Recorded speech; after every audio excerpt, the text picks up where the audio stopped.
바울 사도와 베드로의 어떤 차이점들을 저희가 이제 여러 가지로 많이 얘기를 하는데요.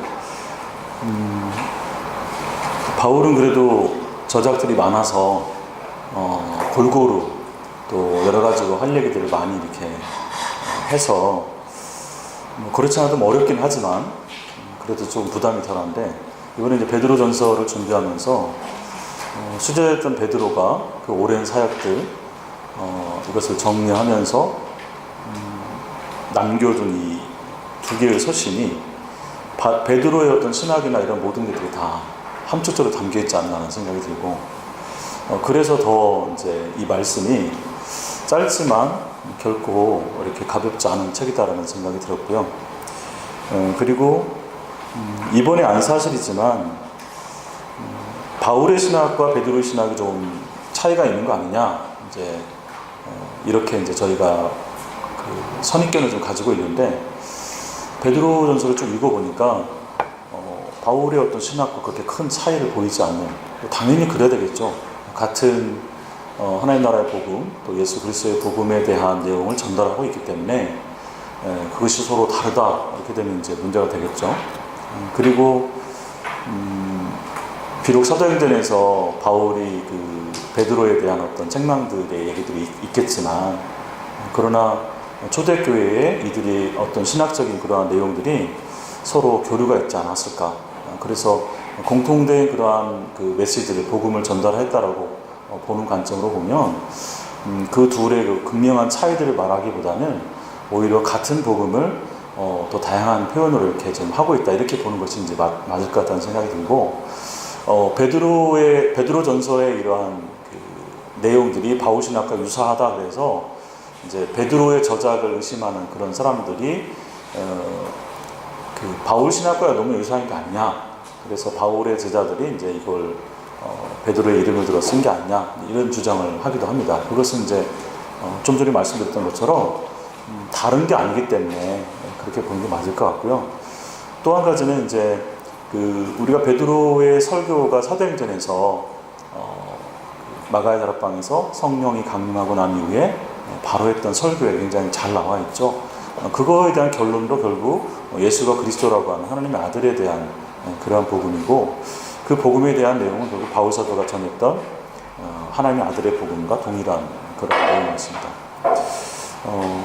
같이 이제 연결해서 말씀을 드리면, 바울이 이제 이 저자다라고 하는 그런 거에 거의 대부분은 이제 의심의 여지가 없는데, 이제 어디서 썼느냐라고 했을 때 로마에서 썼다 이렇게 봅니다. 근데 이제 그 바벨론이라고 표현되어져 있는 그 장소 5장 13절에 바벨론에 있는 교회라고 하는 그런 표현이 나와 있는데,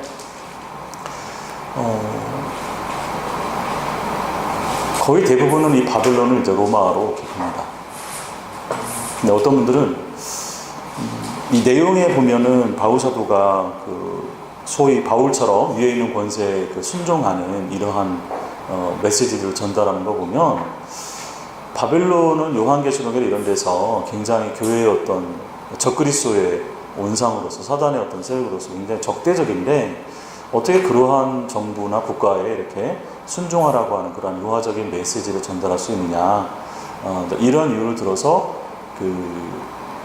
이 바벨론이 로마로 바로 이렇게 말하는 것은 좀 무리가 있지 않느냐, 이런 일을 제기합니다. 그런데 우리가 베드로의 일생을 쭉 살펴보면 쉽게 얘기해서 그가 이렇게 따랐던 예수님을 이렇게 죽였던 그러한 세력들도 로마였었죠. 아마 그게 가장 큰 마치 트라우마처럼.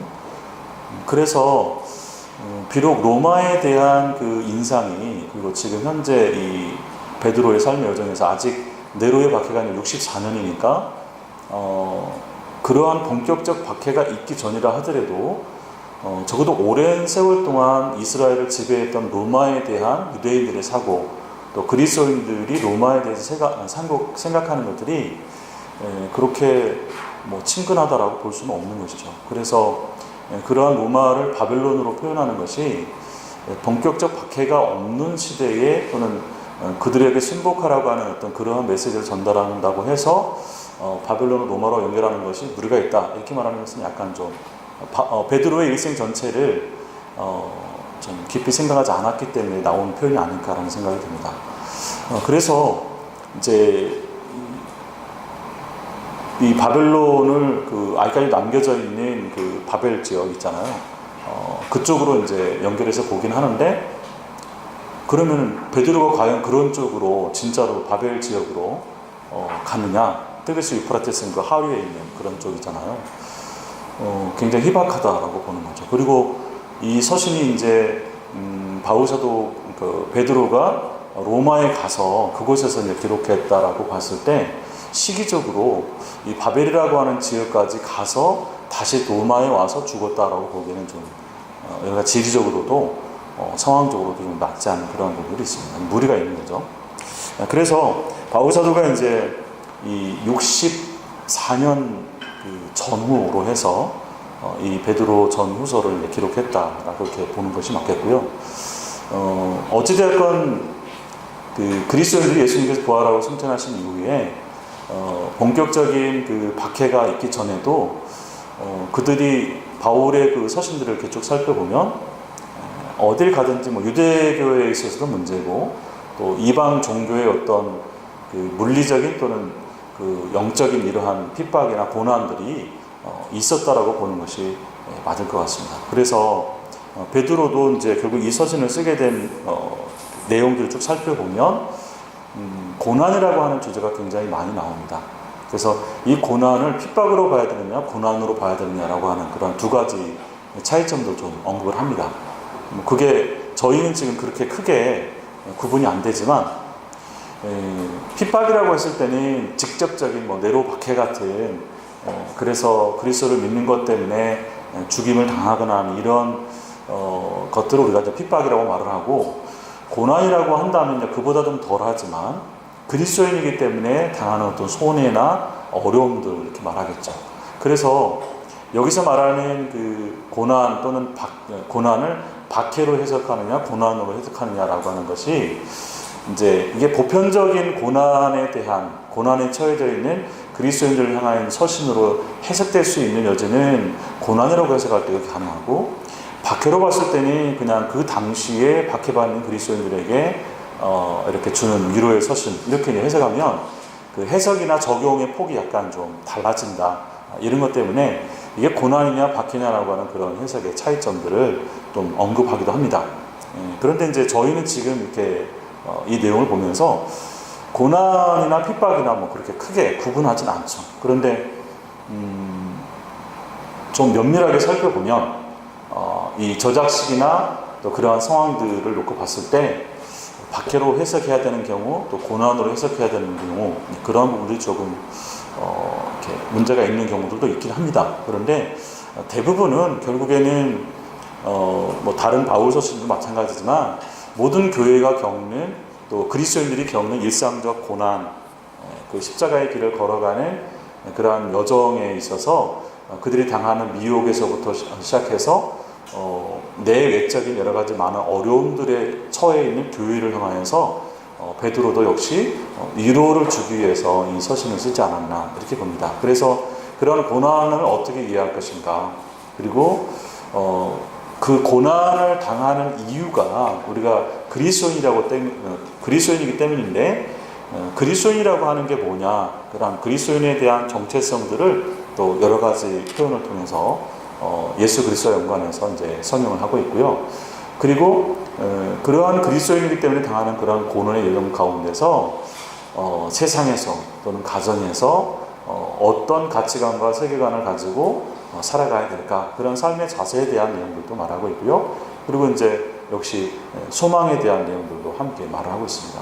이렇게 살펴보면 모든 서신에서, 다른 바울의 서신에서도 마찬가지지만 우리가 누구인가 또는 하나님께서 어떠한 분이신가, 그러한 정체성에 대한 개념에 대한 기본적 전제들을 이렇게 말을 하고, 그리고 그러한 상황 가운데서 우리가 어떻게 살아갈 것인가 라고 하는 내용들을 동시에 다루면서 마지막 그렇게 살아가야 되는 어떤 소망의 이유, 이제 고난이든지 핍박이든지 그것을 견뎌내야 되는 그러한 이유들을 소망이라고 하는 그 이유를 들어서 이렇게 설명을 해주고 있습니다. 그래서 베드로 후서에는 이제 뭐 심지어 재림에 대한 그런 내용까지 같이 쭉 다루고 있기 때문에 동일한 바울의 어떤 그런 서신의 스타일과 동일한 패턴으로 이제 이렇게 되고 있는데 조금 더 산발적으로 바울서도 얘기하긴 합니다. 그렇지만 그 단락을 구분해서 그리스도인에 대한 정체성, 고난에 대한 어떤 이유나 내용들, 그리고 그러한 상황에서 어떻게 살아갈 것인가, 그리고 마지막에 이제 수막에 대한 이유, 이게 이제 베드로 전서의 전체적인 구조라고 말할 수 있겠습니다.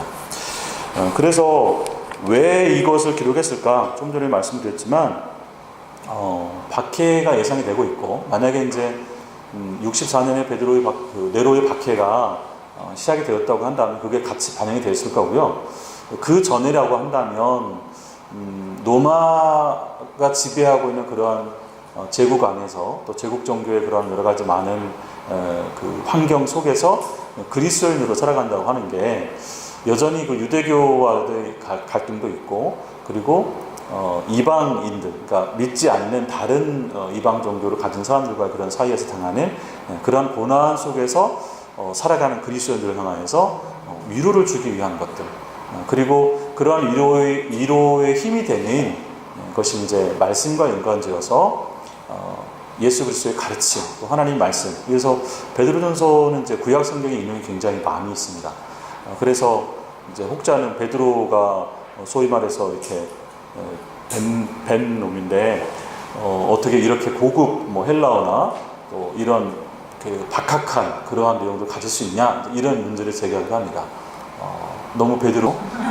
근데 그러한 그 말씀을 통해서 이런 말씀을 다시 기억하게 하기 위해서, 가르침들을 다시 되새겨 주게 하기 위해서, 이거는 다른 모든 복음서든지 서신서를 쓰는 목적과 거의 동일합니다.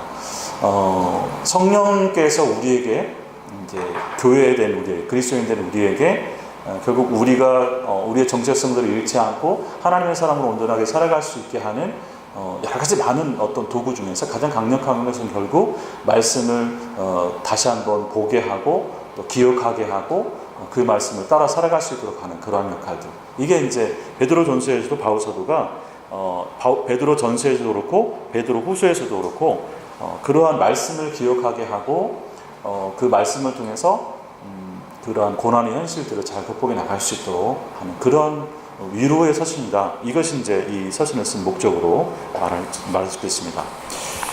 그 다음에 이제 그 베드로 전서에서 다루고 있는 주제가 참 굉장히 많이 있는 것 같고요.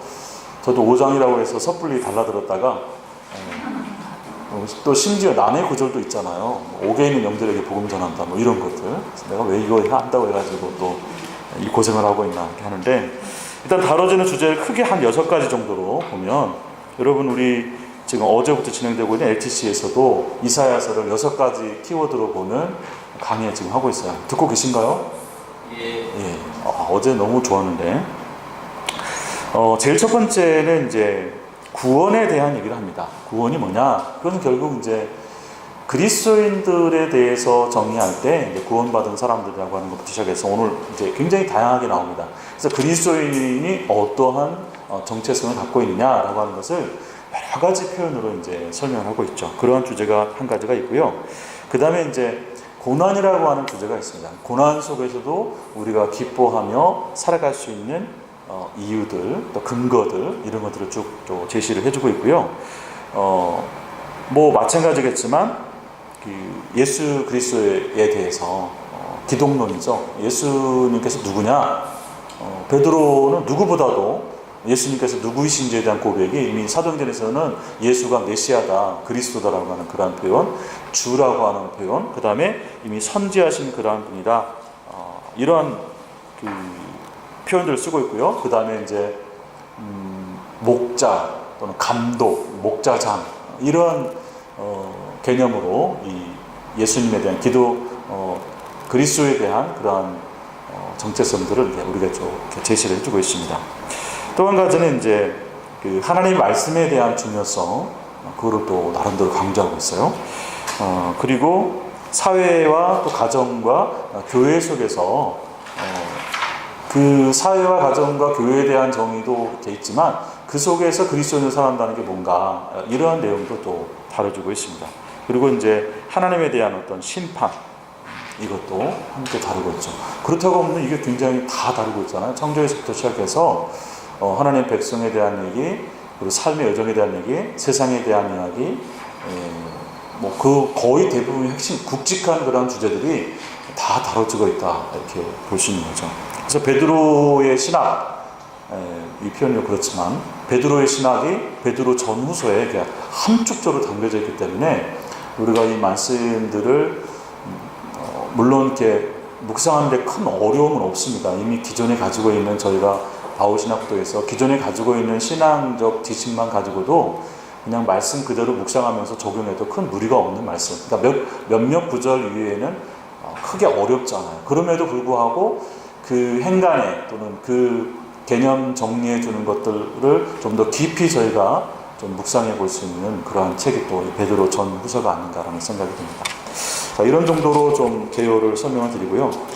구조는 이제 두 가지 좀 제시를 했는데 우리 매일 성경이 이제 나눠진 그러한 구조를 통해서 서두와 마무리 5장 맨 마지막에 5장 14-15까지 이렇게 서론과 결론 부분 이외의 앞에는 맨 먼저 이제 그리스도인들이 어떤 사람들인가, 그 다음에 그러한 그리스도인들이 세상 속에서 어떻게 살아가야 되느냐, 그리고 고난을 당하는 그리스도인들이 또 그러한 고난을 어떻게 받아들이고 이해하고 살아갈 것인가, 그리고 이제 그러한 고난을 끝까지 이겨낼 수 있는 소망이 무엇인가, 이런 부분들을 이렇게 크게 3개 또는 4단락 정도로 이렇게 나눠서 진행하고 있습니다.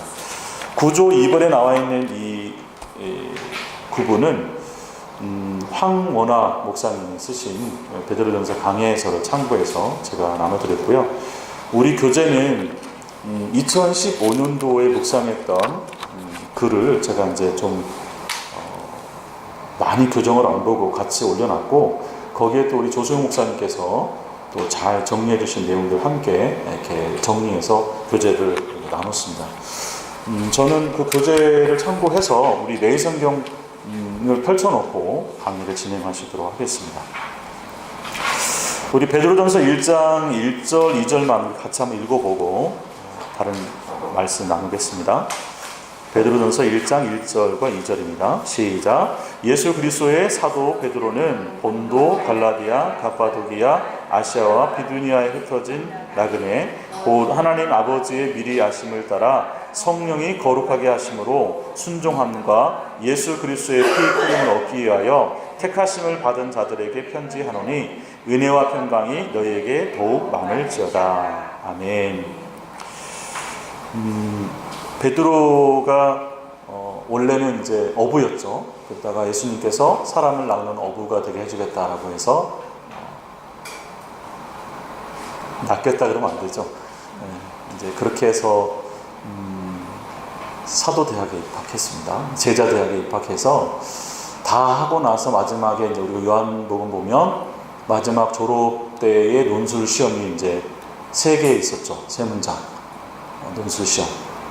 내가 나를 사랑하느냐.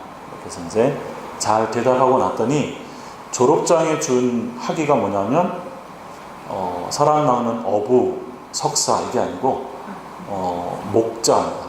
내 양을 치라라고 하는 목자 석사를 주죠. 박사입니까? 그리고 이제 목자로서의 그 어떤 자격을 부여하고 이렇게 사명을 부여하면서 보냄을 받은 이제 사도로 이렇게 정식으로 임명이 되었다 이렇게 보여집니다.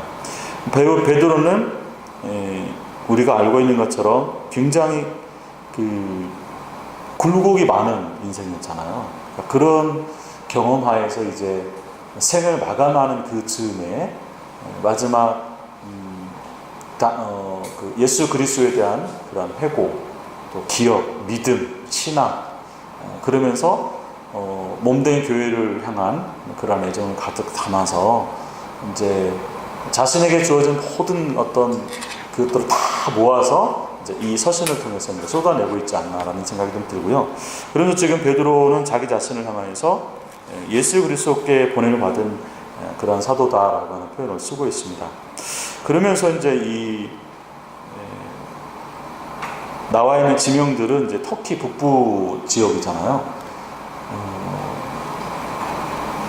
바울 사도가 주로 교회를 개척했던 지역들이고, 바울 사도는 씨를 뿌리고 물은 누가 줬죠? 아볼로가 물을 주죠. 그렇죠? 그러니까 아볼로도 주고 베드로도 주지 않았을까? 이제 이렇게 보는 거죠. 그러면서 이제 여기 지금 1절과 2절, 그 다음에 3절까지 보면 교회에 대한 정의를 여러 가지로 이제 정체성에 대해서 여러 가지로 표현하고 있는데, 제일 먼저 나와 있는 게 이제 나그네라고 하는 표현입니다. 익히 잘 알고 계시겠죠? 그 다음에 2절 말씀에 보면 하나님 아버지의 미리 아심을 따라라고 하는 이런 표현이 나오고요. 또 성령이 거룩하게 하심으로 순종함과 예수 그리스도의 핏부름을 얻기 위하여 택하심을 받은 자들, 이런 표현이 나옵니다. 이 택하심을 받은 자들이라고 하는 게 이제 2장 4절, 6절, 9절에서도 여러 번 나옵니다. 바울 사도가 교회에 대해서 이렇게 정의할 때도 어떻게 우리가 구원을 받았느냐, 어떻게 우리가 교회가 되었고 어떻게 우리가 하나님 믿는 사람이 되었느냐라고 했을 때 핵심적인 그러한 표현이 뭐냐면 예정과 선택이라고 말합니다. 선택과 예정이라고 말합니다. 베드로도 동일하게 그러한 표현을 쓰고 있는 것 같아요. 하나님의 미리 아심, 그 다음에 성령의 거룩하게 하심, 그 다음에 예수 그리스도의 핏부름을 얻게 택하심을 받은 자들이라고 표현합니다. 삼위 하나님의 어떤 역사로 말미암아 교회가 된 것이, 하나님의 어떤 믿는 백성이 되었다, 이렇게 표현하는 거죠.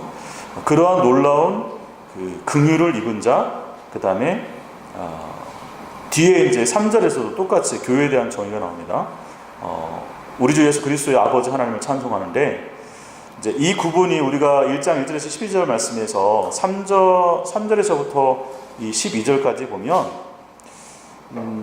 3절에서부터 4절 말씀은 성부 하나님의 어떤 구원 사역이 더 강조되는 것 같고요.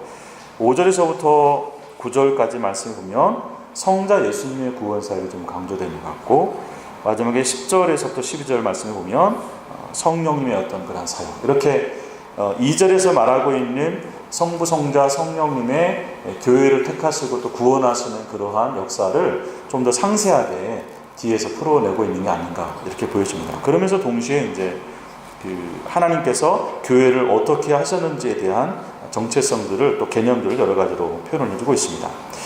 일단은 3절에서 보면 하나님께서는 긍휼대로, 자비대로, 사랑대로, 은혜대로 예수 그리스도를 죽은 자 가운데서 부활하게 하심으로 말미암아 우리를 거듭나게 하시고 산 소망이 있게 하셨고 또 유업을 있게 하셨다, 이렇게 표현하고 있습니다. 교회에 대한 정의를 계속 이렇게 말하고 있죠. 그 다음에 5절에서부터는 예수 그리스도의 어떤 그 구원의 사역들, 말세, 구원, 믿음, 능력, 보호, 이 단어들을 좀 사용하고 있으면서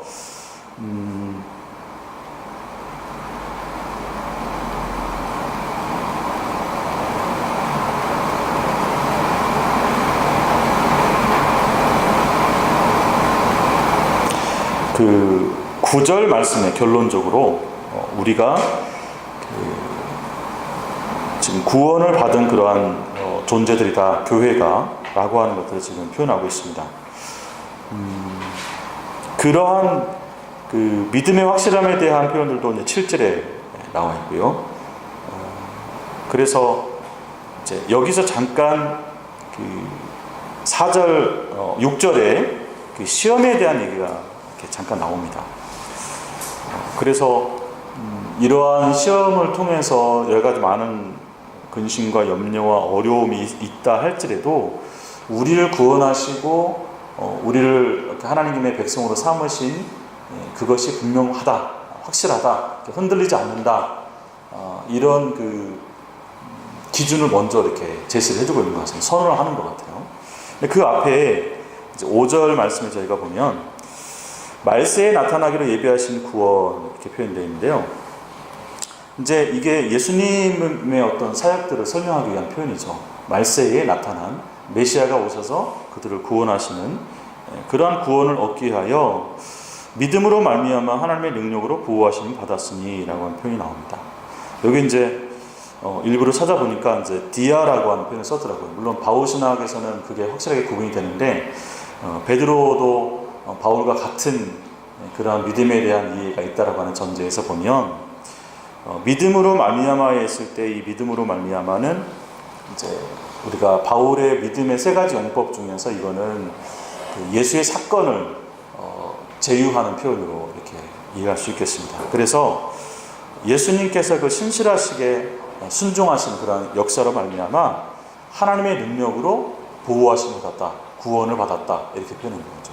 그러니까 우리가 하나님의 사람이 되고 구원을 받고 하는 것은 결국 예수님의 그 신실하신 사역들로 말미암은 것이죠. 그래서 제가 5절에서부터 10절까지를 예수 그리스도의 어떤 그런 구원의 사역으로 표현하는 것은 바로 이러한 것들을 근거해서 말씀을 드리는 겁니다. 그 다음에 이제 10절 이후에 대해서 이 구원에 대해서 다시 또 설명을 합니다. 너희에게 임할 은혜를 예언하던 선지자들이 연구하고 부지런히 살펴서 자기 속에서 계신 그리스도의 영이 받으실 그 고난과 후에 받으실 영광을 미리 증언하여 누구를 또는 어떠한 때를 지시하는지를 상고하니라 이렇게 말하면서 이 구원의 어떤 영광과 영원성에 대한 그러한 부분들을 표현하고 있고요. 성령께서 하시는 역할은 늘 말씀을 드리지만 뒤에 보면 12절 하반절에 보면 너희를 위한 것임이 계시로 알게 되었으니 이것은 하늘로부터 보내신 성령을 힘입어 복음을 전하는 자들로 이제 너희에게 알린 것이요 천사들도 살펴보기를 원하는 것이라 이렇게 표현되어 있는데 성령을 우리가 진리의 영이라고 말하는데 성령께서 하시는 역할이 예수 그리스도를 바르게 알게 하는 거죠. 그 진리를 바르게 알게 하고 그러한 진리를 따라서 또한 살게 하는 능력을 주시는 분이 이제 이 성령께서 하시는 그런 역할입니다. 이렇게 우리가 성령을 힘입어서 전도자를 통해서 알게 된 천사들도 살펴보기를 간절히 원하는 그런 놀라운 구원의 은혜를 입은 이들이 바로 교회다라고 하는 이런 정체성을 설명하고 있습니다. 이렇게 우리가 하나님의 백성이나 또 교회가 된 구원을 받은 것이 얼마나 기쁘고 영광스럽고 놀라운 그 은혜냐라고 하는 것에 대한 강조점들을 이렇게 삼위 하나님의 역사로 우리에게 표현해주고 있습니다. 그러한 자들에게 지금 바울 사도가 편지를 보내면서 하나님의 놀라우신 은혜와 또 하늘로부터 오는 그런 평강이 있기를 이렇게 기원하면서 이 서신의 문을 열어가고 있습니다. 네, 여기를 다 해야 되는데 다음 장에 이제 1장 13절에서 25절 말씀을 보면 이제 계속 그리스도인에 대한 정체성을 표현하고 있는데요. 여기서는 이제 어떻게 살아야 될까라고 하는 그러한 부분들을 조금 더 구체적으로 언급하고 있는 것 같습니다. 너희 마음의 허리를 동이고 근심하여 예수 그리스도께서 나타나실 때에 너희에게 가져다 주실 은혜를 온전히 바라라. 마음의 허리를 동이고 근신하라라고 하는 그런 표현에서 벌써 뭔가 긴장이 이제 있다라고 전제가 되어지고요. 15절에 보면 그리스도인이라고 하는 게 이제 택하심을 받은 그러한 존재들이기 때문에 모든 행실에 거룩한 자가 되라. 그 이제 우리 레위기 말씀이 나와 있는 그 구절을 인용하면서 하나님께서는 우리가 행한 대로 심판하시는 이기 때문에 너희가 나그네로 있을 때에 그런 하나님께서 우리를 택하시고 거룩하신 하나님을 따라서 너희의 행실을 너희의 삶을 구별된 그러한 삶으로 세상과 다른 가치관과 세계관과 결국 하나님의 뜻을 따라서 말씀을 따라서 살아가야 된다. 이러한 얘기들을 이제 먼저 그리스도인들이 누구냐라고 하는 그런 정체성들을 안다면 가장 중요한 것은 너희는 거룩하게 살아야 된다라고 하는 표현입니다.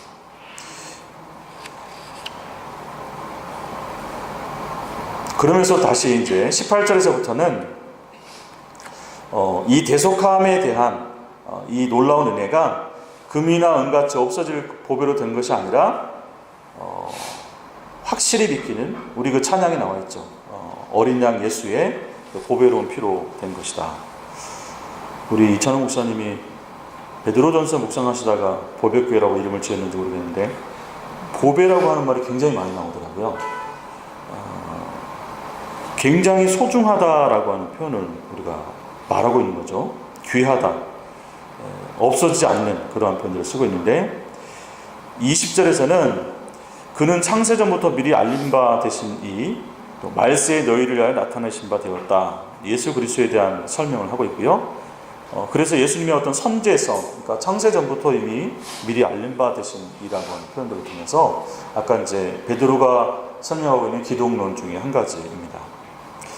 또 말세에 너희를 위하여 나타내신 바 되었다라고 하는 표현에서 이제 이 말세가 유대인들이 생각했던, 구약이 생각했던 메시아가 오시는 때를 그들은 이제 말세라고 봤고, 지금 저희는 이제 그 말세 또는 종말을 예수 그리스도의 초림부터 재림의 기간으로 저희가 이해를 하고 있는 것이죠. 예수님께서 말세에 이미 나타나셨죠. 그래서 죽은 자 가운데서 살리시고 영광을 주신 하나님을 그리스도로 말미암아 믿는 자니, 여기도 우리가 어떻게 하나님을 믿는 자가 되었는가라고 하는 표현을 로마서에서도 나와 있잖아요. 우리가 어떻게 하나님을 믿는 자가 되었느냐, 하나님의 진노 아래 죽을 수밖에 없던 인간이 어떻게 하나님을 믿는 사람이 되었느냐, 하나님을 스스로 찾지도 않고 하나님을 알만한 것들을 보여줬음에도 불구하고 썩어질 버려진 형상들을 하나님 대신해서 섬기고 있는, 그래서 자기 자신이 주인이거나 하나님 아닌 것들을 섬기는 그런 인간들이 어떻게 하나님을 믿는 사람으로 변화되었느냐, 그거를 여기서 베드로도 뭐라고 표현하냐면 하나님께서, 그러니까 죽은 자 가운데 살리셔서 영광을 주신 하나님께서 그리스도로 말미암아, 이렇게 말합니다. 그리스도로 말미암아, 그리스도의 대속, 그리스도의 은혜, 그리스도의 희생, 그리스도의 사건, 그것으로 우리가 믿는 자가 되었다고 말하는 거죠. 이거를 이제 로마서 표현은 믿음의 법이라고 표현합니다. 로마서 3장 23절에서부터 26절까지 나와 있는 표현이죠. 거기에 어떻게 우리가 하나님을 믿는 사람이 되었는가라고 하는 표현들을 계속 예수님의 피, 예수님의 죽음, 예수님의 대속, 예수님의 신실하신, 심지어 예수님의 믿음이라고 표현합니다. 그게 이제 피스토스 크리스라고 하는 해석 중에 한 가지인데요. 예수님의 그 신실하신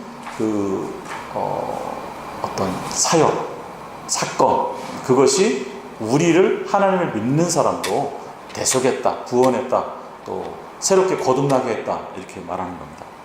그래서 너희 믿음과 소망이 하나님께 있다.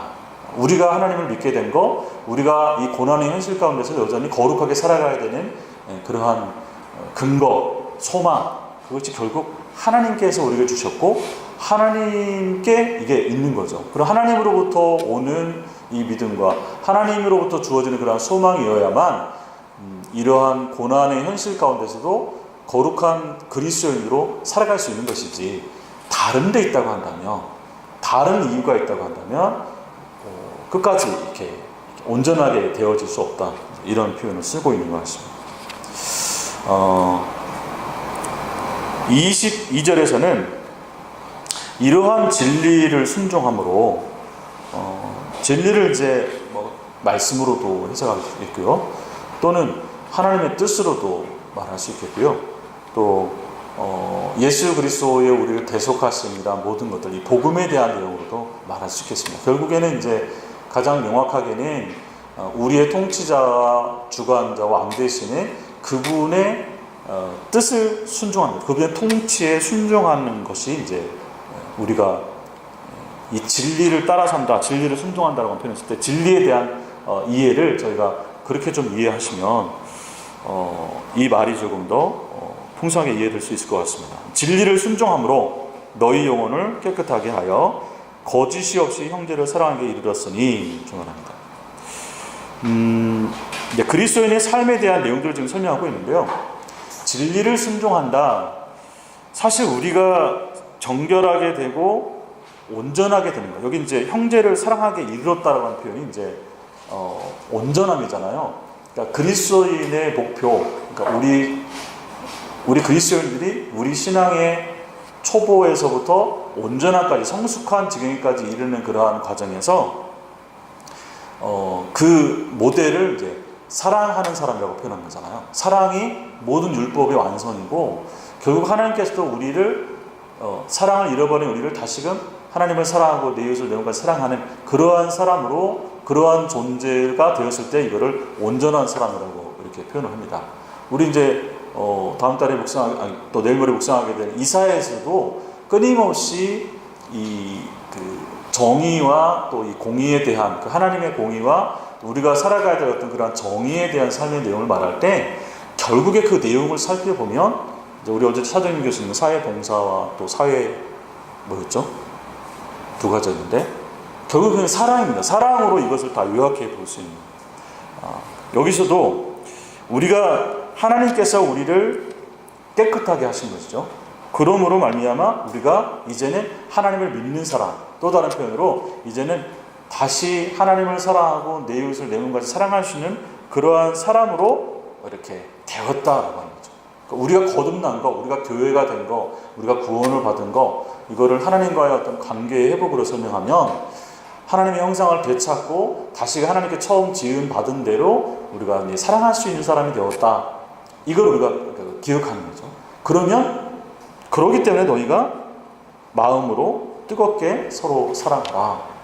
이 표현으로 이제 그리스도인의 어떤 삶의 내용의 가장 핵심적 부분들을 바울은 명확하게 말하고 있습니다.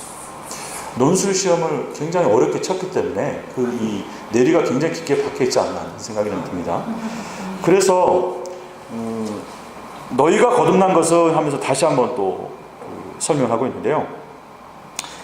썩어질 씨로 된 것이 아니요 썩지 아니할 씨로 된 것이니 살아있고 항상 있는 하나님 말씀으로 되었다. 그러면서 이 말씀이 세세토록 있을 것이다. 너희에게 전한 복음이 곧 이 말씀이다. 이렇게 말합니다. 바울 사도가 지금 전한 이 복음의 이 말씀이라고 하는데 이 말씀이 뭘까? 그냥 이제 물론 여기서는 문자적으로 보면 어떤 구약의 말씀이라고도 말할 수 있겠죠. 당시에서는 이제 아직 신약성이 없었기 때문에. 그런데 이제 기독론으로 연결을 해보면 결국 예수 그리스도를 말한다고 말할 수 있겠고요. 또는 앞에서 말한 이 진리라고 하는 표현도 여기 말씀에 대한 해석으로 또 의미로 이렇게 연결될 수 있지 않을까 이렇게 보여집니다. 우리가 거듭난 것, 다시 새롭게 태어난 것은 앞에서 지금 설명한 것은 예수 그리스도로 말미암았다. 하나님 놀라우신 사랑과 예수 그리스도의 어떤 그 사랑과 성령의 역사, 이게 이제 조직신학에서 표현하는 구원에 대한 정의입니다. 삼위 하나님의 역사 이렇게 표현하는 것이죠. 베드로도 지금 그러한 내용들로 유사하게 우리가 설명해주고 있어요. 그래서 여기 있는 그 하나님의 말씀을 그냥 문자 그대로 어떤 구약의 말씀 또는 성경에 있는 말씀으로도 표현할 수 있겠고요. 그 다음에 예수 그리스도로 연결할 수 있겠고요. 또 그것을 함께 담은 진리 또는 복음, 그런 의미로 우리가 연결해 볼 수 있겠어요. 그렇게 되면 우리가 이렇게 거듭나게 된 것, 다시 새롭게 태어난 것은 예수님 때문이고요. 우리가 거듭난 사람으로서 살아갈 수 있는 어떤 삶의 그 인도함을 받는 것도 역시 예수님을 통해서, 예수님께서 우리에게 주신 이 말씀을 통해서 우리가 그렇게 살아가는 것이죠. 거듭난 사람으로. 그러니까 우리가 이렇게 말씀에 대한 의미들을 진리 또는 복음, 예수 그리스도 이렇게 연결해 보면 좀 더 구체적인 어떤 적용으로 이렇게 연결될 수 있을 것 같습니다. 2장에 넘어가면요, 계속 이제 그리스도인들이 어떻게 살아야 되느냐 그런 정체성을 기반으로 해서 이제 설명을 하고 있는데요. 그러므로 여기 모든 악독, 기만, 외식, 시기, 비방하는 말을 버려라 이렇게 말합니다. 앞에서는 하나님 말씀에 대한 얘기를 했는데 우리가 먹어야 될 것이 이제 진리의 말씀이고요. 하나님 말씀이죠. 그런데 그러한 말씀을 먹거나 말하는 게 아니라 그렇지 않은 것, 우리가 이전에 하나님을 알기 전에, 거듭나기 이전에는 이러한 것들을 먹었죠. 그러한 말들을 하고 악독과 기만과 외식과 시기와 비방하는 말, 이것들은 우리를 살리는 말, 새롭게 태어나게 하는 말, 거룩하게 하는 말이 아니라 그렇지 않게 하는, 죽이는 말이었고 이렇게 사색하게 하는 말. 우리 어제 참 너무 인상 깊어가지고 사색과 사색을 두 가지로 의미를 한문이 있더라고요. 깊이 생각하는 사색, 그 다음에 얼굴이 사색이 되었다라고 하는 사색. 우리가 하나님의 말씀을 깊이 사색하고 묵상하지 않으면 사색하게 되는 거죠. 그래서 바울 사도는 다시 이게 먹는 것으로 이렇게 표현합니다. 앞에서는 하나님 말씀 얘기했고 1절에서는 이렇게 우리가 먹지 말아야 될 말에 대한 얘기를 하고요. 악독이나 기만이나 외식이나 시기 다 거의 대부분 말과 연관되어 있잖아요. 그리고 2절에서는 그것과 정반대로 우리가 먹어야 될 말은 뭐냐? 갓난아이 같이 순전하고 신령한 젖을 사모하라. 그리고 이제 말씀 또는 진리, 복음, 예수 그리스도라고 말할 수 있겠죠. 왜냐하면 그로 말미암아 너희로 구원에 이르도록 자라게 하려 함이라. 너희가 주의 인자하심을 맛보았으면 그리하라. 다 이제 먹는 것과 연관되어 있습니다. 이 영적 레시피는 우리에게 하나님의 말씀을 먹는 것이, 사모하는 것이 우리가 온전해지는 것으로, 온전한 자로 또는 거룩한 자로, 사랑하는 자로 살아갈 수 있게 하는 굉장히 중요한 거다라고 하는 것을 우리가 강조하고 있습니다. 그렇죠? 여기 이제 구원에 이르도록 자라게 하려 함이라. 우리의 그 구원이 자란다? 오히려 믿음이 자란다라고 하는 표현이 더 적합할 것 같습니다. 물론 이 단어는 구원이라고 하는 단어인데요. 우리의 믿음은 분량의 차이가 있는 것이죠. 그래서 말씀을 먹는다라고 하는 것은 결국 그 예수 그리스도를, 그 진리를, 복음을 아는 거죠. 그러니까 복음이 예수 그리스도고, 예수 그리스도를 아는 것은 우리가 누구인지를 아는 거고, 우리가 어떻게 살아가야 되는지를 아는 거고, 우리의 소망이 무엇인지, 우리의 믿음과 소망과 사랑이 무엇인지를 알게 되는 거죠. 그러니까 우리의 정체성, 우리의 사명, 우리의 소망이 무엇인지를 다 알게 되는 것이고, 그거를 아는 거를 다른 표현으로 우리가 진리를 안다 이렇게 말합니다. 그러니까 진리를 안다라고 하는 것은 내가 누군지를 아는 거고, 세상이 어디서부터 왔는지, 우리가 어떻게 살아가야 되는지, 어디로 가는지를 아는 거죠. 이게 바로 진리에 대한 어떤 중요한 화두입니다. 그거를 이미 예수 그리스도를 통해서 우리가 답을 얻었고, 그분이 말씀하시고 가르치신 대로 우리가 살아가는 삶. 그래서 그분을 알아가면 알아갈수록 세상을 아는 거고, 사람을 아는 것이고, 이 모든 이치와 원리들을 알아가는 거기 때문에 우리의 믿음이 이제 더 자라가는 거죠. 하나님에 대한 의뢰함, 하나님의 뜻을 따라서 거룩하게 살아가는 어떤 그런 삶에 대한 온전함, 이것이 다 더 자라간다라고 볼 수 있는 것이죠. 그러한 놀라운 삶을 살아갈 수 있도록 우리에게 은혜를 베풀어 주신 그 주의 인자, 이 주의 인자에는요, 우리의 구원, 교회됨, 백성됨, 세상을 다스린 이런 모든이 다 포함되어 있습니다. 그러한 놀라운 하나님의 은혜를 우리가 맛보았다고 한다면 더욱 우리가 그분의 말씀을, 그분을 간절히 추구하고 사모하고 그분의 말씀을 먹는 일들을 우리가 힘쓰게 될 것이다, 이런 얘기를 하고 있는 것입니다. 이 뒤에 너희가 주의 인자하심을 맛보았으면 그리하라, 명령형으로 우리에게 말해주고 있습니다. 사람은 그가 무엇을 먹고 마시고 품느냐, 사색하느냐에 따라서, 묵상하느냐에 따라서 그에게 나오는 말이, 그의 행동이, 그의 삶의 내용이 달라지게 되는 것이죠. 부지런히 먹어야 될 거, 요즘에 하도 먹방들이 많으니까 저희는 어떻게든지 먹을 것을 들이대야 된다. 그래서 만나는 사람마다 진지 잡수셨습니까? 묵상하셨습니까? 이렇게. 4절 말씀에부터는요,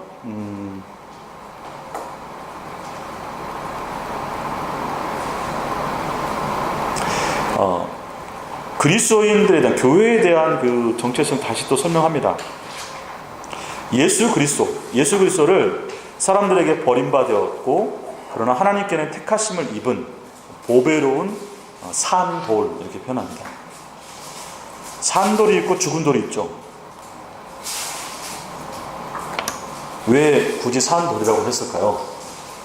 방금 제가 말씀드렸듯이 그냥 돌은 냄새도 못 맡고 말도 못 하고 아무것도 못하는 죽은 돌이죠. 그러니까 돌은 있지만, 근데 이제 예수님도 똑같이 반석이다 또는 돌이다라고 표현하면 우상과 다를 게 없잖아요. 근데 예수님은 듣기도 하고 보기도 하고 말씀도 하시고 일도 하시잖아요. 그래서 산 돌이라고 표현합니다. 이거 제 말이 아니에요. 진짜로. 제가 이렇게 표현하니까 아는 것 같은 생각이 드시는데, 예수님을 보배로운 산들이라고 표현하는 이유가 그런 우상과 다르다는 거죠. 그 다음에 그러한 예수께 나아가 너희도 산돌같이 신령한 집으로, 우리가 이제 새로운 성전이죠. 그리스도인들은 새로운 성전, 신령한 집이라고 하는 표현은 신령한 제사와 더불어서 새로운 성전이다, 새로운 제물이다 라고 하는 그런 표현입니다. 그래서 우리가 새로운 성전으로 세워지고 예수 그리스도로 말미암아, 계속 예수 그리스도로 말미암아, 믿음으로 말미암아, 다 우리가 뭔가를 한 게 아니라 베드로도 철저하게 하나님의 인자와 자비, 그리고 예수 그리스도의 그 믿음 신실하신 그분으로 말미암아 우리가 이렇게 되었다라고 말합니다. 하나님께서 기쁘게 받으실 신령한 제사를 드릴 거룩한 제사장, 우리가 그렇게 우리의 정체성이 지금 이제 거룩한 제사장의 정체성까지 와 있습니다.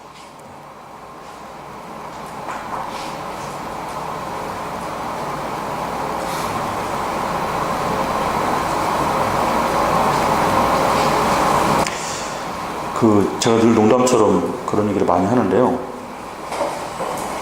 진짜로 얼마 전에 이제 저희 딸이 왜 칼을 잘 쓰는 레이와 누나 씁니까? 시몬? 예. 걔들 중에서 레이 지파는 제사장 되느냐 물어보더라고요. 그래서 이제 제가 목사 안 시키면 예수도 안 믿을 사람 목사 시킨다고 했는 얘기를, 거기에도 보니까 레이 지파 칼을 잘 쓰잖아요. 근데 비록 그들이 이제 고라자손의 반역 때 이제 만해가 되었죠. 그래서 하나님께서 그들에게 성전을 지키는 사람으로, 제사장으로 이제 이렇게 레이 지파를 이렇게 선택해서 쓰신 이유는 그들에게 있는 그 은사를 가지고 가장 두려운 그러한 성전에, 그러니까 까딱 잘못하면 죽는 거잖아요. 그러니까 목숨 걸고 거기 살아야 돼요. 그러니까 하나님 옆에 있으니까 함부로 살 수 없는 거죠. 그리고 동시에 그들이 가지고 있는 그러한 칼을 가지고 이스라엘이 이 성전을 더럽히지 않도록 그것을 지켜내는, 그래서 그들을 가르치고 지켜내는 그런 일들을 이들이 하게 하는 겁니다. 그러니까 자기들은 하나님 옆에 있으니까 꼼짝없이 거룩하게 살아야 되고, 또 사람들의 거룩을 지켜야 되니까, 또 그것을 가르쳐야 되니까 그거에 대해서 늘 묵상하고 생각하지 않을 수 없는 존재죠. 그러니까 이러한 존재로 만들어준 그 의도를 살펴보면, 오늘날 이렇게 목사도 저도 이렇게 개인적으로 살펴보면, 내가 이렇게 만약에 목사가 아니었으면 이렇게 말씀을 보고 그렇게 살아갈 수 있었을까, 막 끔찍해요. 이제 자, 그게 보편적이진 않겠지만 지금 저희가 이제 거룩한 제사장이 되었다라는 이런 정체성들을 모든 그리스도인들이 가져야 되잖아요.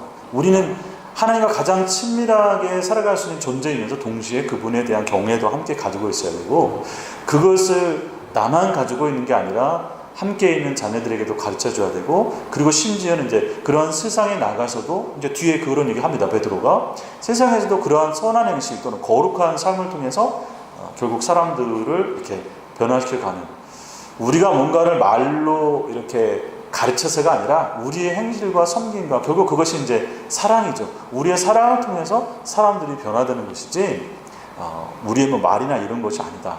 그래서 거룩한 제사장은 결국 보면 몸으로 모든 것을 하는 거죠. 몸으로 살아내고 몸으로 가르치고 몸으로 지켜내는 그런 사람들, 이게 이제 거룩한 제사장의 가장 중요한 어떤 삶의 내용이면서 정체성이지 않을까 생각이 듭니다.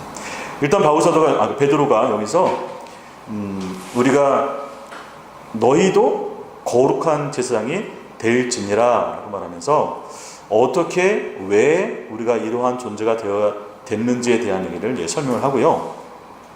다시 이제 6절 이후에 성경에 기록했듯이 하면서 다시 택함에 대한 얘기를 합니다. 4절에서도 택함 얘기 나오고요, 6절에서도 택함 얘기 나오고요, 9절에서도 또다시 한번 택함에 대한 얘기가 나오고요.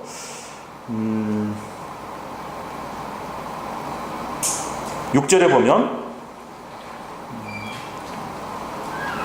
예수 그리스도를 믿는 자는 부끄러움을 당하지 아니하리라 하였으니, 이건 성경에 대한 인용입니다.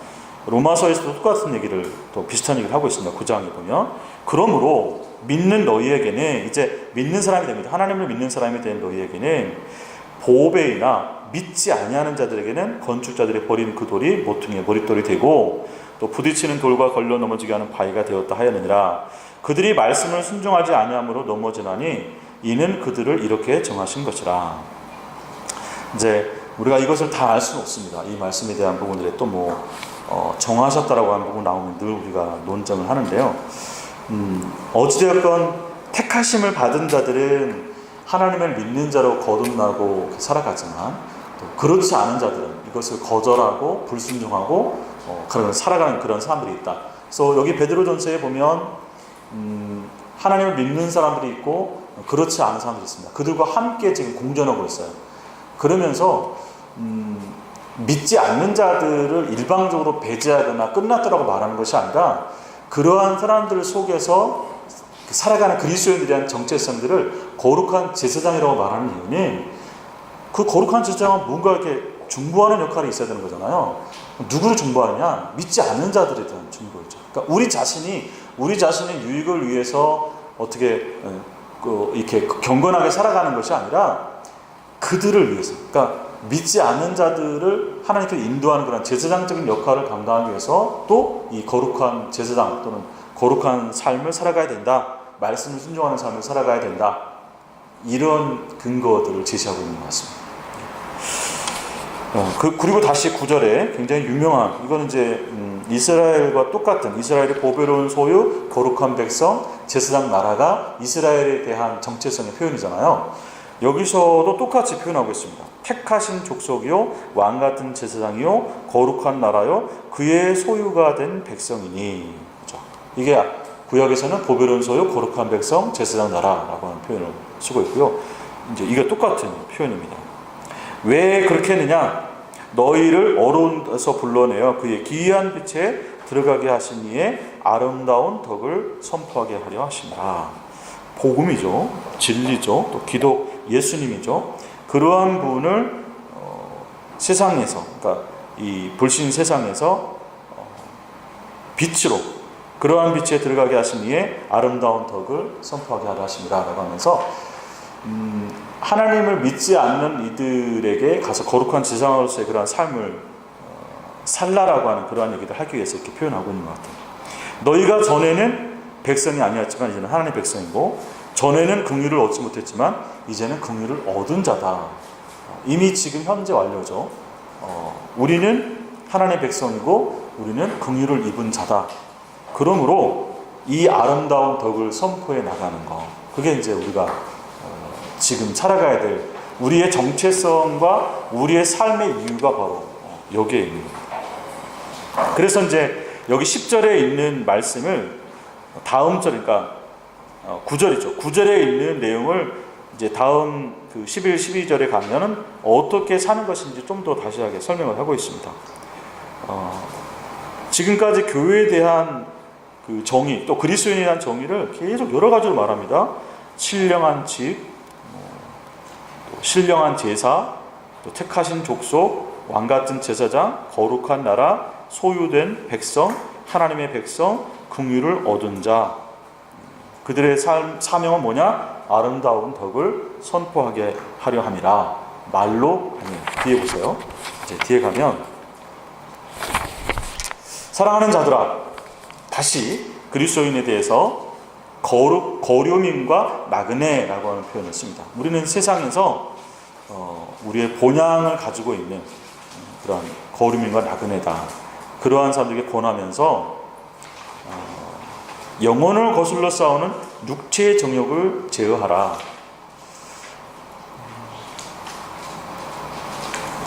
이제 뒤에 이제 13절에서 그런 얘기가 나오긴 하는데요.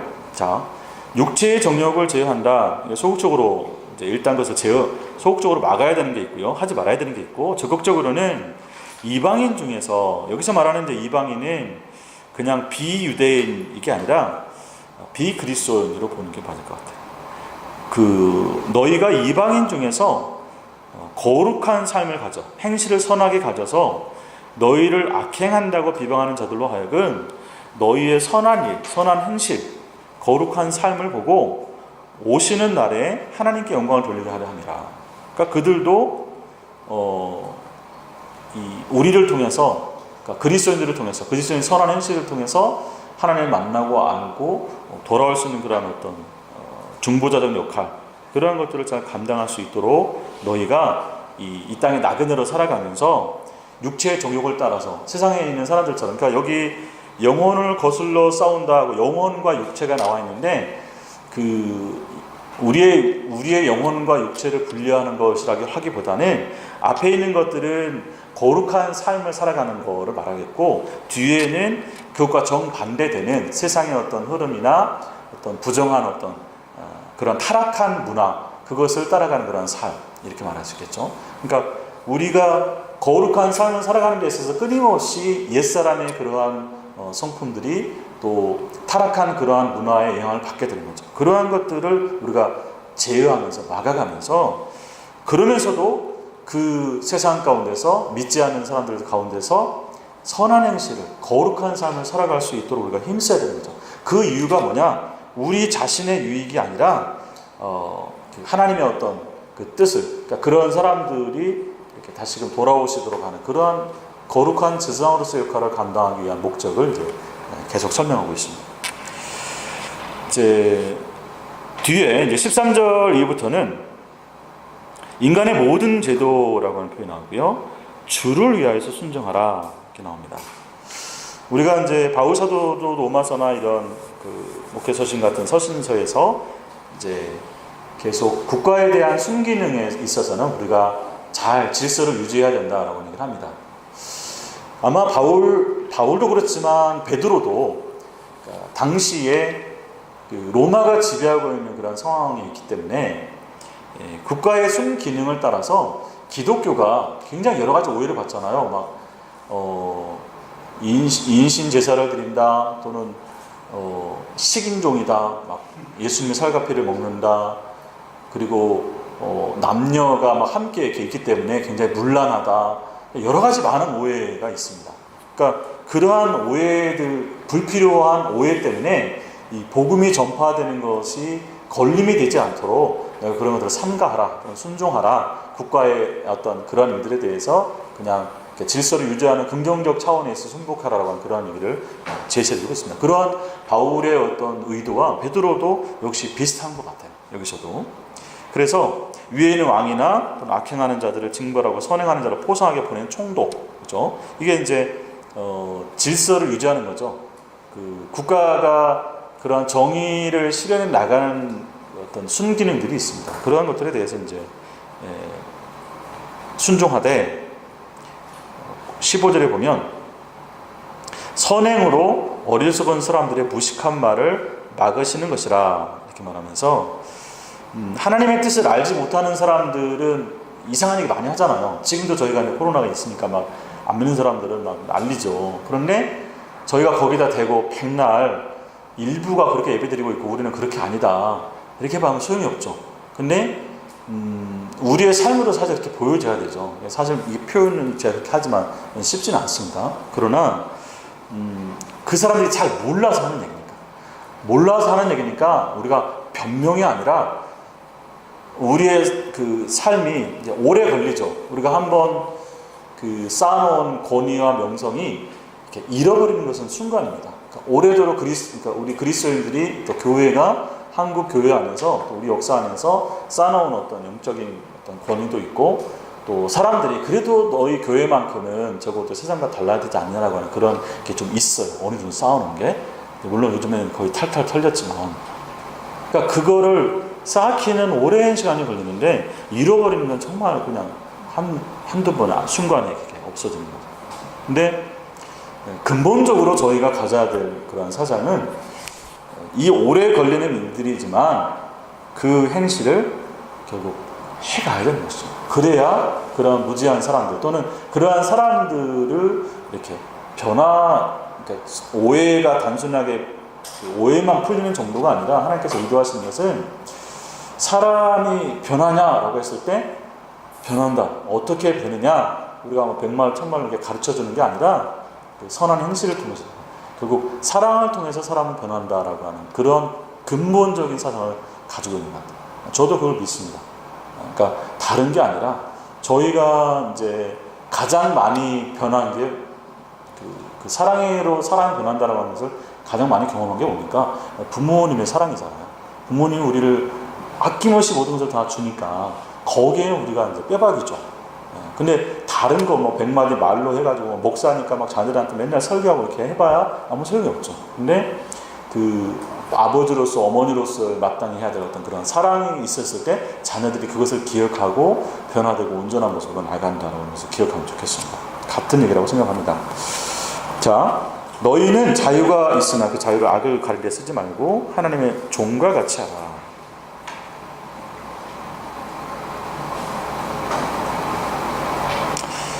자유를 자기의 유익을 가르는 데 쓰지 말고 종과 같이 하라. 또 무사람을 공경하고 형제를 사랑하며 하나님을 두려워하며 왕을 존대하라. 이게 이제 십계명의 가르침과도 같습니다.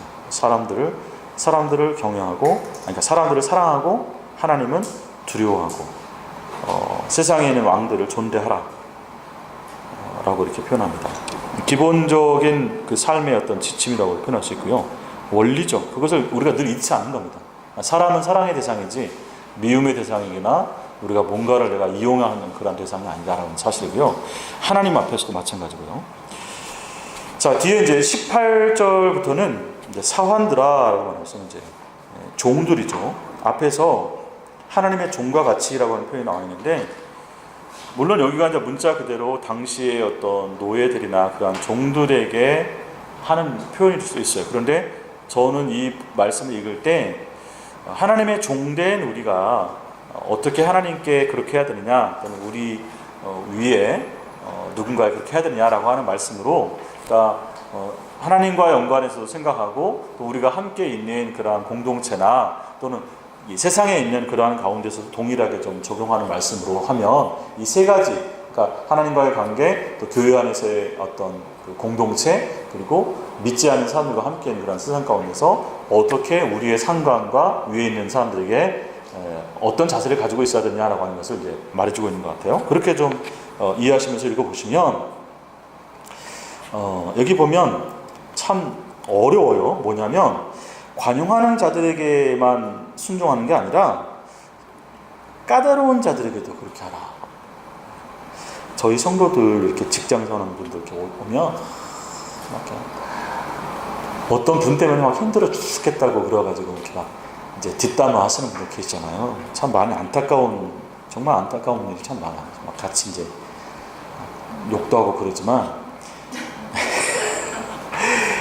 근데 이 베드로는 이게 이제 보편적으로 다 이렇게 하라고 하는 게 사실 당사자들 힘든 표현인데, 그러나 이 근거들을 왜 우리가 그렇게 해야 되냐라고 하는 근거들을 보면 예수님께서도 그렇게 하셨다라고 하는 근거에다 보면 우리가 이제 지금 굉장히 상식적으로 보편적으로 그렇게 부당한 사람들은 좀 들이받아야 되는 거 아니냐라고 하면서 이제 뭐 노동운동에 대해서 여러 가지 많은 얘기들에서 이제 우리가 합니다.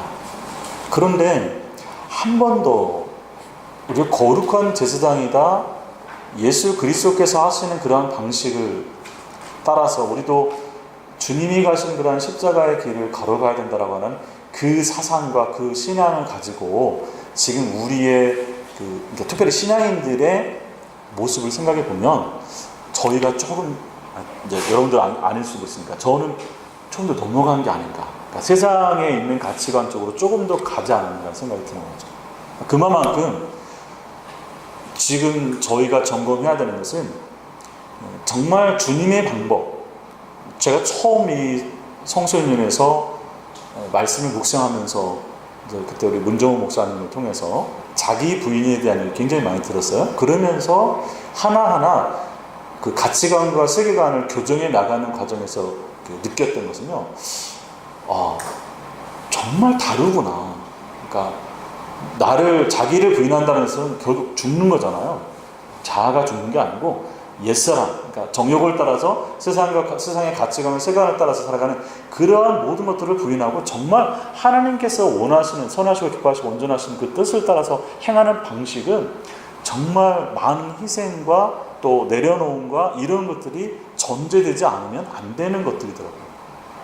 여기 지금 바울 사도가 하는 얘기들도 당시의 사람들에게 이렇게까지 선하고 관용하는 자들에게 순종하는 건 당연히 그들도 하겠지만 그렇지 않은 자들에게도, 까다로운 사람들에게도 그렇게 순종하라라고 하는 것은 참 쉽지 않은 일인데 그것이 기본이라고 말하는 것입니다.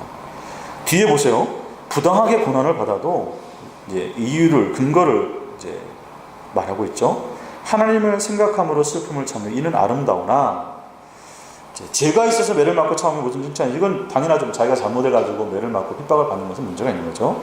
그런데 선을 행함으로, 그러니까 이러한 까다로운 주인들이나 문제가 있는 것들 사이에서 내가 그리스도인으로서 정직하게 또 선한 의도를 가지고 선한 행실을 행함으로 인해서 고난을 받고 참으면 하나님 앞에 아름다운 것이다. 하나님께 기억된 바 되는 것이고, 그것이 하나님께서 선하시고 온전하시고 기뻐하시는 뜻을 따라서 행하는 것이다 라고 말하는 거죠. 저희가 이 선에서 굉장히 이제 갈등을 하고 있는 것 같습니다. 하나님 말씀은 그러는데 현실은 그렇지 않아. 그렇게 행동하면 넌 정말 세상 물정 모른다. 왜 이렇게 고지식하냐라고 할 정도로 사실 이 선택은 저는 굉장히 어렵다고 봅니다. 그러나 지금 베드로는 우리에게 권면하고, 우리보다 훨씬 더 그렇게 살기 어려운 환경 가운데 살고 있는 사람들에게 지금 이 권면을 하고 있는 것. 결국 그들도 다 믿는 사람들입니다. 그리스도인들이죠. 그러면 그 사람들은 그 당시 그렇게 살고 지금 우리는 대한민국에 이렇게 살고 있으니까 그렇게 안 해도 된다? 뭐 안 되죠. 똑같이 적용돼야 되는 거죠. 네. 이 말에 여기서 베드로가 한 얘기는 알겠어요. 그러나 어제 최숙현 선수의 사건이 있었잖아요. 제가 뉴스를 못 봤습니다. 아, 그렇구나. 네. 그 차림 3종 경기에 최숙현 선수가 있었는데 팀 코치부터 시작해서 그들의 폭언과 폭행과 굉장한 괴롭힘으로 인해서 이 선수가 여러 가지 체육회라든가 여러 가지 경로를 통해서 부당한 호소를 했고 시정을 했으나 그게 서로 아산육이 되어서 유인하는 과정에서 자살을 했어요. 근데 저는 항상 목사님께서도 이 부분이 어렵다고 하는데 이런 말씀들이 항상 어렵게 너무 와닿거든요. 그러니까 우리가 그냥 묵인하는 것들로 인해서 그 사회가 올바른 방향으로 가지 않고 이런 것들이 너무 많고 그 피해는 부실한 약자에게 있거든요. 근데 저는 항상 어떤 생각을 지울 수가 없냐면 그런 부분에 대해서 우리 기독교는 너무 진취적이지 않고 너무 보수적이어서 오히려 방임한다는 생각은 지울 수가 없어요. 근데 이 부분이 나오니까 저는 이렇게 지금 마음에서 거부가 되면서 이건 시대에 따라서 달라져야 되는 거고, 물론 하나님을 위해서 고난받을 때 이래야 되는 건 맞는 것 같아요. 근데 내 인생의 약자가 그러고 있었을 때 정의롭게 하지 않은 저는 기독교인은 그거 너무 비겁하다고 생각하거든요. 예. 그러니까 이제 이사야에서 보시면 이제 그런 거에 대해서 어떻게 해야 되느냐 나옵니다. 그러니까 이거를 지금 거기다 갖다 대면 안 되고요. 정의가 무너져 있는 것들에 대해서 하나님께서 진노하시거든요. 그러니까 그거를 결정하고 바꾸고 할 수 있는 사람들이 안 했을 때 그들을 향해서 뭐라 하는 거죠. 그러니까 하나님께서 가장 분노하실 때가 언제냐면 예배 안 드리고 막 재물이 부족하고 이럴 때가 아니라 약자들이 보호받지 못할 때 가장 분노하시는 그런 세상을, 타락한 세상, 정의와 공의가 무너져버린 세상으로 말하는 거죠. 그것에 대한 원인이 어디서부터 있느냐? 그게 총체적입니다. 왕, 제사장, 그 다음에 지도자들 다 문제라고 말합니다. 심지어 나중에는 이제 백성들까지 그것을 방치하고 방임한 그런 사람들 모두가 다 결국 하나님에 대한 경외, 그러니까 그 신앙 자체가 이 그러니까 이스라엘이 타락했느냐, 하나님을 잘 섬겼느냐, 그렇지 않느냐를 판가름하는 리트머스가 뭐냐면 정의예요. 그러니까 고아와 가부와 나그네와 이방인들에 대한 처우가 그 복지가 어떻게 되어 있냐에 따라서 이게 타락한 세상, 그렇지 않은 세상으로 나눠집니다. 이게 그 선지자는 굉장히 분명해요. 그러니까 그거를 너무 극단적으로 어떤 사회 정의라고 하는 쪽으로 이렇게 해버리면 약간 좀 진보 이렇게 이런 쪽으로 가는데 그렇지 않거든요. 그걸 저희가 잘 정리를 해야 되는데, 아무튼 여기서 지금 이 표현들을 가지고 방금 그 사건을 해서 그럼에도 불구하고 우리는 그냥 묵인하고 있어야 된다는 얘기는 아니죠. 그것을 결정하고 선택할 수 있는 그러한 자리에 있는 사람들은 당연히 일을 해야 되죠. 방임해서는 안 되는 거죠. 제가 그게 다 답은 되지는 않지만, 그러나 옳은 일은 아니죠. 지금 여기서처럼 그 사람을 잘못된 행동에 대해서 그냥 방임하라 얘기는 아닌 것 같습니다. 자, 이제 우리가 그러한 삶을 위해서 부르심을 받았다. 그리스도도 너희를 위하여 고난을 받아서 너희에게 본을 끼쳐서 그 자체를 따라오겠다. 그러니까 우리가 이제 주님을 따르는 제자라고 하는 것은 배우는 사람이고, 사도는 본음을 받은 사람이고, 그리스도인이라고 하는 것은 주님을 따르는 사람이죠. 그러면 우리가 주님께서 자기를 부인하고 자기 십자가를 지고 따르라고 했으니까 그분의 가치, 그분의 가르침, 이것을 저희가 그분의 뜻을 따라서 살아가는 것이죠. 그는 죄를 범하지 아니하시고 거짓도 없으시며 욕을 당하실 때 맞대어 욕하지 아니하시고 고난을 당하실 때 위협하지 아니하시고 오직 공의로 심판하신 이에게 부탁하십니다. 그러니까 하나님께 온전히 의뢰한 것이죠. 예수님께서도 하나님께 의뢰하는 이러한 부분들. 저희가 할 수 있는 일들이 있고요, 우리 한계가 있는 것 같아요. 요즘에 제가 좀 서글픈 게, 죄송합니다, 50 전까지는 뭐든 보면 내가 언젠가 저거 할 수 있어, 앞으로는 저거 하게 될 거야, 이렇게 생각됐거든요. 근데 이제 50 딱 넘고 나서 보니까 이제 저건 내 평생에 안 되는 거예요. 그러니까 이제 안 되는 게 있다라고 하는 것을, 그러니까 그 한계들을 인정해야 되는 게 자꾸 생기더라고요. 그러니까 저희가 그거를 더 많이 깨달을수록 더 성숙한 자가 아닌가라는 생각이 드는 게, 하나님 앞에서 우리의 삶의 내용들을 이렇게 쭉 살펴보면, 여기 이제 예수님께 살아가시던 죄를 범하지 않고 거짓도 없고 욕하지 않고, 이건 이제 우리가 생각해보면 도덕적으로 얼마든지 가능할 수도 있겠다 하는데, 실제로 세상에서 살다 보면 참 어려운 것 같아요. 그래서 정말 우리가 그냥 말 한마디, 행실 하나, 선한 일 하나하나가 하나님께서 도우지 않으시면, 허락하지 아니하시면 우리가 세우는 모든 것들이 쉽지 않겠다. 그래서 전적으로 그분을 의뢰하고, 내가 심판할 수 없는 어떤 불의한 현상들, 우리가 아무리 세우고 계란을 던져도 안 되는 그러한 일들에 대해서 정말 이렇게 자포자기하고 그냥 외면하는 게 아니라, 그럼에도 우리가 하나님께서 계시다, 하나님께서 이 일들을 알고 계신다라고 하는 그 믿음, 그 신앙이 있다고 한다면, 그러한 현실도 꾸준히 그 계란을 던질 수 있고, 이 선한 행실의 삶들을 살아갈 수 있도록 힘쓸 수 있지 않나라고 하는 거죠. 예수님께서도 이제 지금 이 십자가를 지시는 그러한 여정, 우리를 대속하시는 여정을 하시면서도 하나님에게 부탁했다라고 하는 이런 표현, 의뢰했다라고 하는 이런 표현들이 저희의 지금 현재 그 삶에 대해서도 한번 재고해 보게 하는 것 같아요. 그래서 친히 나무에 달려서 그 몸으로 우리의 죄를 담당하시니 그렇게 함으로 우리로 죄에 대해서 죽고 의에 대해서 살게 하렵니다. 우리가 그러한 타락한 문화를 따라서 살아가는 게 아니라,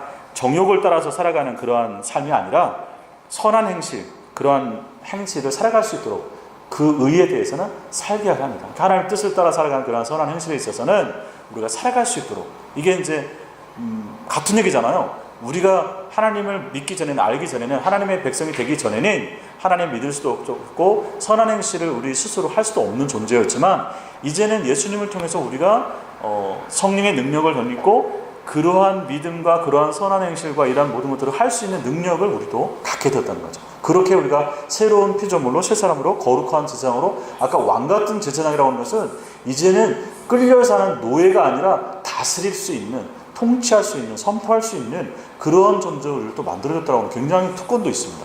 그러니까 그러한 존재였다라고 하는 것이 예수 그리스도로 말미암아 된 것이다. 그가 채찍에 맞음으로 나음을 얻었고 너희가 전에는 양과 같이 길을 잃었잖아. 그러니까 길을 잃은 양은 스스로 할 수 있는 게 아무것도 없잖아요. 그러니까 우리 이 양에 대한 비유하면 늘 필립 켈러가 말했던 그 네 가지 경우 있잖아요. 벌레, 그 다음에 뭐 싸움, 그 다음에 갈등, 그리고 배고픔. 그거는 인간의 근본적인 문제예요. 그 양은 스스로 목자가 없을 때 자기 스스로 생존할 수 있는 게 아무것도 없는 거죠. 그런데 목자가 나타나면 그 모든 게 다 해결이 되는 거죠. 갈등, 몸에 있는 병, 그 다음에 먹을 거, 그 다음에 뭐 싸움한다거나 이런 모든 것들이 다 해소가 돼요. 그러니까 보이지 않는 그러한 우리 갈 바를 알지 못하는 길 잃은 양, 목자 없는 양들이 목자가 있으면 다 되는 것이죠. 어떻게 그렇게 되었느냐? 예수 그리스도가 우리를 그렇게 새로운 사람으로, 거룩한 지성으로 새롭게 만들어졌기 때문에 우리는 이러한 이제는 목자가 있는 양으로서, 야는 우리 뒤에 우리 아버지 계신다, 나는 이 일들을 이렇게 하는 거죠. 선한 행실에 대해서 세상은, 불의한 세상은 우리를 이렇게 그렇게 살아간다고 해서 비난하기도 하고 고난을 주고 심지어 핍박하기도 하지만 나는 그 길을 걸어가는 것이죠. 그분이 계시니까. 이러한 의도로 이렇게 표현하고 있는 것 같습니다. 당연히 알고 있는 내용이지만 바울 사도의 베드로의 표현으로 지금 다시 한번 새겨봤습니다. 세상에서 살아가는 그리스도인들의 모습, 지금 여기 2장 11절에서 쭉 설명하고요. 이제 3장에서는 아내와 남편들에게 좀 말합니다. 길게 얘기하면 또 논쟁이 될 것 같아서 이거 한 가지만 얘기합니다. 왜 이 아내들한테는 이렇게 많이 말하고 남편들한테는 이렇게 좀밖에 얘기를 안 했느냐. 1번, 일단 강도는 남편이나 아내나 비슷합니다. 분량은 차이가 있는데, 또 한 가지 변명을 하자면 왜 베드로가 이렇게 유독 여자들한테만 이렇게 많이 했느냐. 늘 하는 얘기지만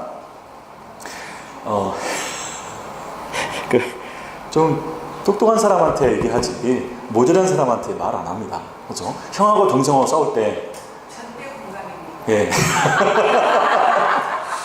이제 그리고 또 한 가지 근거는, 그러니까 세 번째 근거는 왜 이렇게 여자들한테도 많이 이렇게 여러 가지 많이 얘기를 하느냐? 당시의 구성원 자체가 남자보다 여자가 더 많지 않았을까, 이렇게 이제 봅니다. 그래서 더 이렇게 했지 않았을까. 제가 그 세 가지 근거를 이제 둡니다. 그러니까 나머지 내용들은 이제 여기 보면 믿지 않는 남편일 경우에 이제 우리 디모데 전서에서도 2장에 여자의 해산으로 구원을 얻게 하려 함이라는 그런 표현이 나옵니다. 2장 15절인가요? 거기서 마찬가지입니다. 이런 선한 행실을 통해서 그러한 하나님을 알지 못하는 사람들이 결국 하나님을 알게 되고 믿게 되는 그러한 역할이 이제 제사장의 역할이니까 그렇게 이 아내들에게 말을 하고 있고요. 남편들에게도 지식을 따라서, 그렇죠? 지식을 따라서 하나님을 아는 지식, 하나님 말씀과 진리와 그 뜻을 바르게 알아가는 그러한 지식을 따라서 아내와 동거하고 이 살아가는 이후에 뒤에 이제 기도가 막히지 않게 하라라고 하는 표현을 통해서 이 남편도 역시 믿는 사람이죠. 그런 믿는 사람들이 사실 이제 우리 목회자에게서 저는 이게 굉장히 공감이 되는 게, 아내와의 그런 갈등은 남자들은 이렇게 못합니다. 아시죠? 여자의 말 한마디로 남자는 밖에 나가서 막 날아다니기도 하고, 당신은 맨날 그런다 그러면 밖에 나가서 맨날 그럽니다. 그런데 이 영적인 것도 마찬가지인 것 같아요. 심지어 설교를 하러 나갈 때도 아내가 그 빈말이라도 은혜 받았다 그러면 막 어찌할 바를 모르지만 뭔 설교가 막 힘들어 죽겠다, 왜 이렇게 기냐고 막 하면 그냥 밥도 먹기도 싫습니다. 네. 자, 이제 뒤에 18절, 큰일이네. 여기 있는 글자가 잘 안 보여. 8절부터 여기 이제 형제에 대한 얘기를 하는 것 같아요. 같은 마음, 또 낮은 마음을 얘기하면서 악으로, 욕을 욕으로 뭐 이렇게 좀 얘기 나와 있고요. 생명을 사랑하고 좋은 날 보기를 원하는 자는 혀를 금하여 악한 말을 그치고 입술로 거짓말하지 말고 악에서 떠나서 화평을 구하고 그것을 따르고, 그러니까 평화를 이루어가는 그런 사람이 되고, 눈은 의인을 향하시고 귀는 의인의 강구에 귀를 기울이시되 주의 얼굴은 악행하는 자들을 대하여 하셨느니라 하면서 이 형제들을 대하여 같은 마음과 낮은 마음을 말할 때도 역시 말에 대한 얘기, 아까 말씀, 말 이런 얘기 같이 나왔죠. 참 중요한 것 같습니다. 말, 글 이런 많은 것들 저희가 한번 깊이 생각해 보면서요, 요즘같이 먹을 것이 흔해 빠진 시대에 우리의 먹어야 될 것 또는 뭐 해야 될 말, 안 해야 될 말, 그걸 좀 잘 구분했으면 참 좋겠습니다. 5세에서 7세인가요? 어린아이들의 그런 성품이 결정이 되는 굉장히 민감한 시기가, 그때 부모들이 어떤 말을 하느냐에 따라서 달라진다 이렇게 말하더라고요. 3장 13절에서부터 보시면 고난을 두려워하지 말라. 그리스도를 주로 삼고 거룩하게 하고 또 소망의 이유, 이런 얘기를 쭉 하고 있습니다. 너희가 열심으로 선을 행하면 누가 너희를 행하리오라고 하면서 고난 가운데 살아가는 그런 성도들을 향한 권면들을 이렇게 무겁게 이렇게 전달하고 있습니다. 소망의 이유, 묻는 자에게 대답할 것은 항상 준비하되 온유와 두려움으로 하고 또 선한 양심을 가지고. 왜 그렇게 하느냐? 우리가 이렇게 선한 양심을 가지고 그렇게 살아가야 되는 이유는 뭐냐? 그리스도 안에 있는 너희의 선행을 욕하는 자들로 그 비방하는 일에 부끄러움을 당하게 하라 함이라. 우리가 잘못 살아갔을 때, 또는 우리가 그리스도인으로 살아가는 삶에 있어서 사람들이 처음에는 비방하지만 욕하지만 끝까지 우리가 선한 양심, 그러한 선한 행실을 따라서 행했을 때 그들이 이제 부끄러움을 당하게 하려 함이라. 선을 행함으로 고난을 받는 것이 하나님의 뜻일진데 악을 행함으로 고난을 받는 것보다 낫다, 이렇게 권면하고 있습니다. 고난이 복이 되는 그러한 이유가 뭐냐? 이제 다시 또 그리스도께서도 단번에 죄를 위하여서 죽으사 의인으로 불의한 자를 대신하였으니 이는 우리를 하나님 앞으로 인도하려 하심이라. 다시금 우리가 어떻게 구원을 받았는지, 새롭게 태어났는지에 대한 설명을 하고 있고요. 육체로는 죽임을 당하시고 영으로는 살리심을 받으셨으니, 이제 여기가 그냥 넘어가고 싶은 구절입니다. 그가 또한 영으로 가서 옥에 있는 영들에게 선포하심이라 라고 말하면서 뒤에 그들이 누구냐? 노아의 날 방주를 준비할 동안 하나님이 오래 참고 기다리실 때 복종하지 아니하던 자들, 이렇게 표현합니다. 여기서는 이제 지금 옥에 있는 영들에게 선포했다라고 해서 뭘 선포했는지 안 나와요. 근데 뒤에 가면 4장 5절 죽은 자들에게도 복음이 전파되었다, 이게 나와요. 여기 있는 이 사람들하고 4장 5절에 있는 그 사람들 같은 사람이냐 다른 사람이냐, 이게 계속 여러 가지 많은 말이 있고요. 일단 여기 이 문맥에서 보면, 3장에서의 문맥에 보면 이 노아의 방주 때 끝까지 기다렸는데 결국 8명만 배에 끝까지 들어온,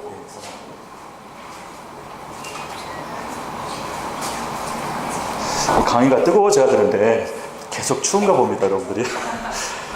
예,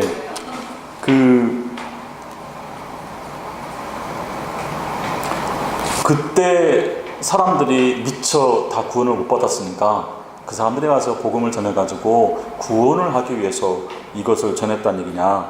근데 선포라고 나와 있잖아요. 그래서 이제 이 사람들이 어떤 사람들이냐? 일단 여기서는 이 옥에 있는 영들은 일단 믿지 않고 죽은 사람들이라고 보여지고요. 그리고 이 선포는 복음을 전해서 그들을 구원하기 위한 어떤 그런 선포이기보다는 너네들 끝까지 그렇게 버티다가 이렇게 죽었는데 결국에는 그리스도께서, 하나님께서 하신 그 말이 맞다.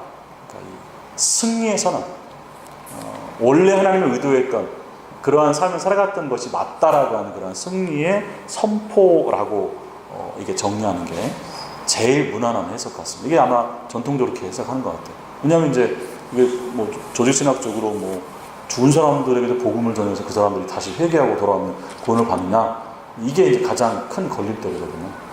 그래서 이 부분에 대한 해석은 결국 예수 그리스도의 그 대속의 사건, 그리스도의 사건을 통해서 이제 이 모든 구원의 사건들이 완성되고 승리하잖아요. 사단의 어떤 결박이, 사단의 승리, 죽음에게 사망을 이기는 어떤 그러한 부활의 사건들, 이 승리의 소식이 이제 온 우주에 선포되고 심지어 여기 옥에 있는 영들에게도 이렇게 선포해서 결국 하나님께서 이기셨고 그리스도께서 뜻하시고 계획하시고 약속하신 것들이 완성되고 성취되고 이겼다. 사단이 이긴 게 아니라 그러한 그리스도께서 이기신 것이다 라고 하는 것을 선포하는 그런 의미를 일단 여기서는 해석하는 게 무난할 것 같습니다. 그러면서 뒤에 이제 그 세례에 대한 얘기가 나와 있는데요. 세례는 육체의 더러운 것을 제하여 버림이 아니요 하나님을 향한 선한 양심의 강구다. 선한 양심의 근거가 된다. 그러니까 세례를 받는 것이 그것이 우리를 깨끗하게 하는 거 아니죠. 그것은 우리가 예수 그리스도로 말미암아 깨끗함을 받은 거고 그것에 대한 그림 언어를 이렇게 의식을 통해서 보여주는 거고요. 결국 우리가 깨끗하게 되었다라고 하는 것은 우리가 선한 양심으로 선한 행실을 하면서 살아가게 되었다. 그러한 사람이 되었다라고 하는 것을 보여주는 거죠. 이런 표현입니다. 이 표현을 이해할 때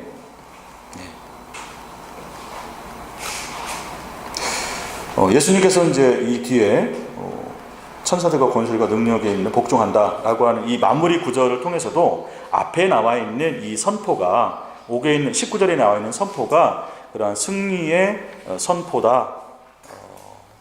그래서 고난 속에서 이 모든 것들을 예수님께서 승리하셨기 때문에 당당하게 고개 들고 양심을 깨끗이 하고 이 세상에서 그분의 승리가 영향을 미칠 것을 믿으면서 그렇게 살아가라. 그리스도인들에게 이렇게 이제 당당하게 이제 살아가라고 지금 위로와 격려와 어떤 용기를 주는 그러한 메시지로 베드로가 지금 이렇게 전하고 있죠. 갑자기 여기에서 지금 노아 때 죽은 사람들 다시 구원하는 거에 대한 논의를 할 필요가 없는 거지 않습니까? 그죠?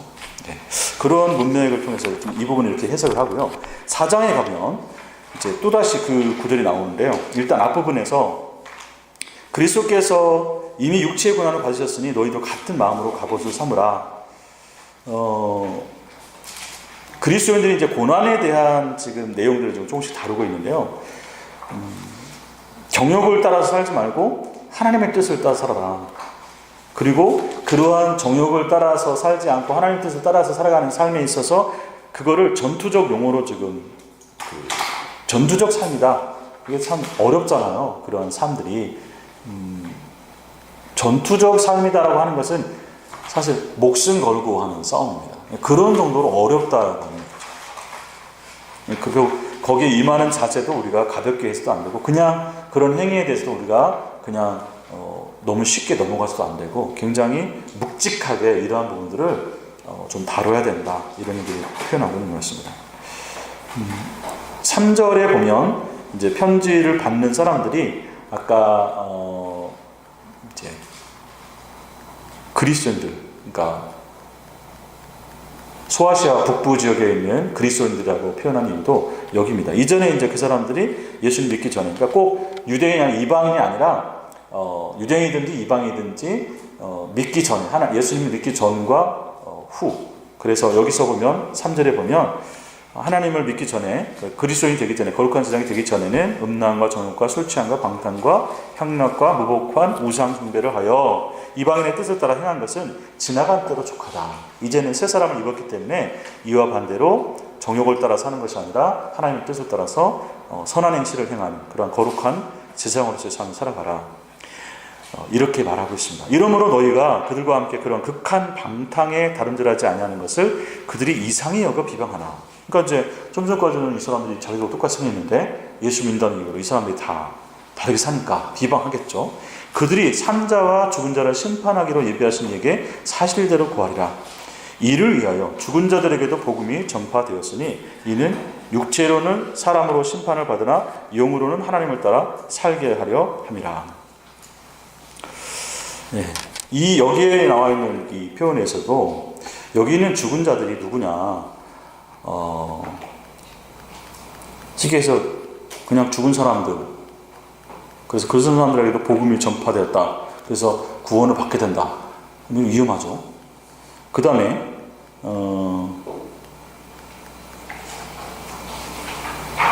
가장 이제 보편적으로 이 부분을 해석하는 것은 이 죽은 자들이 예수를 믿고 또 하나님을 믿고 살지만 굉장히 고난을 많이 받고 소위 말해서 세상에서 빛을 못 보고 죽음. 그러니까 고난 가운데 야, 저 사람 실패한 게 아니냐라고 생각할 정도로 그렇게 믿고 죽은. 그래서 죽을 때까지도 야, 내가 산 게 제대로 산 거냐, 내가 하나님을 정말 잘 믿고 살았는데 나의 결국 여기서 끝나는 것이라고 생각하는, 어떻게 보면 극단적으로 표현하면 좀 그런 사람들, 그러한 이들에게 복음이 전파되는 거죠.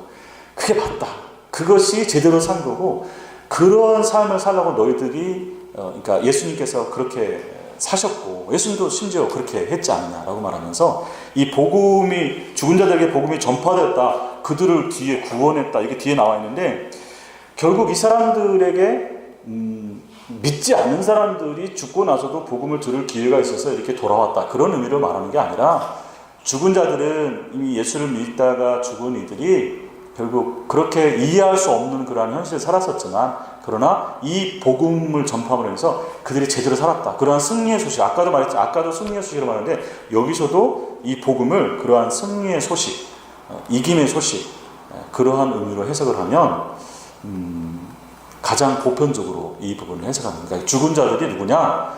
하나님을 믿고 이렇게 고난 가운데 살다가 이렇게 끝난 그러한 이들로 보는 게 이제 가장 무난한 해석 같습니다.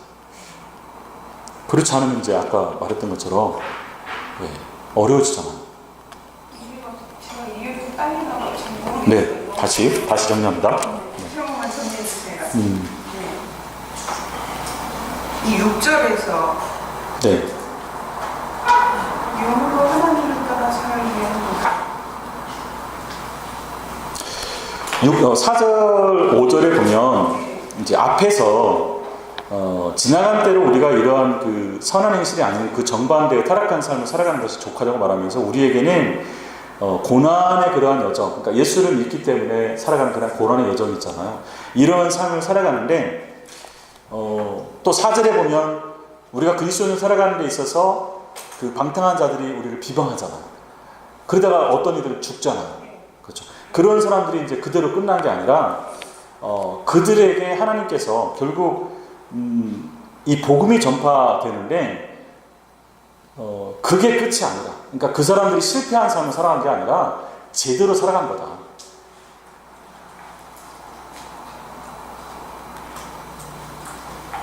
어떻게 보면 이 부분은 그 심판에 대한 얘기일 수도 있습니다. 너네 잘 사는 거다, 이렇게 말하는 거죠. 실상 아까 오게 있는 영들이 믿지 않고 죽은 사람들이라 그러셨잖아요. 앞에는 네. 그럼 여기서 죽은 자들도 네. 그냥 믿지 않고 죽은 자들은 아닌 거죠. 여기 6절에 있는 이를 위하여 죽은 자들. 네. 이것은 고난받다가 죽은 자인 거예요? 예수님은 믿음 후에 죽은 자. 네. 믿음 후에 죽은 그러니까 고난 가운데 살다가 죽은. 그러니까 일단 그러는데, 그러면 좀 알겠어요. 왜냐하면 뒤에 이는 육체로는 사람으로 심판을 받으나 영으로는 하나님을 따라 살게 하려면, 여기서 보면 뭔가 지금 구원에 대한 얘기가 나와 있기 때문에 여기를 믿지 않는 자들에게 복음이 전파되어서 그 순간 예수님을 영접하면 그들도 구원받는다, 이런 오해, 문제가 되는 거잖아요. 그래서 여기를 예수를 믿다 고난받고 죽은 그러한 이들이 그렇게 실패한 게 아니라 결국에는 그들도 구원을 받았다, 또는 승리했다, 제대로 살았다, 이런 일들을 하기 위해서 이제 바울서가 이 얘기를 하고 있다. 그런 의미로 해석하는 게 제일, 여기 죽은 자들에게 복음이 전파되었다라는 그 본문에서 죽은 자들을 어떻게 이해할 것이냐, 복음을 전파한다는 게 대체 뭐냐, 그걸 좀 전에 그렇게 똑같이 승리의 소식이라고 이해할 수 있고요. 죽은 자들만 앞에 있는 옥에 있는 영들과, 거기는 어찌됐든 갇혀있는 느낌이 들잖아요. 여기는 지금 근데 죽은 자들이라고만 표현되어 있잖아요. 뭔가 좀 약간 다르지 않나라는 생각이 들어서 그렇게 말씀드리겠습니다. 하나 간단히 네. 드리면 이런 경우가 있더라고요. 뭐 친구 아버님이 돌아가시는데 목사님도 그러시고 또 뭐라고 하시냐면 돌아가시기 전에 빨리 예수님을 영접하고 돌아가시게 해야 된다는 거예요. 그래야지 천국에 갈 수 있다는 네. 근데 그분이 전혀 지금까지의 삶에서 예수님을 뭐 믿었다거나 알기는 했을 것 같아요. 예수님이 누군지는. 근데 돌아가시기 전에 예수님을 구주로 영접하겠냐라고 해서 예하면 그게 구원을 받는다는 거예요. 저는 도무지 이해가 안 되거든요. 네. 그렇게 구원 받으시려면 또 그렇게 받으시고요. 아니 또 근데 구원할 수 있는 거예요? 이제 저희가 신학적으로는 이렇게 문제가 없는 거죠. 네. 교리적으로도 문제가 없고. 근데 이제 할 얘기가 많은데. 네. 아, 그럼 좀 너무 밖으로 빠지니까 그럼 다음에. 네. 나중에 밥 먹으면서. 네, 또 다른 분들이 또 도와주시고요.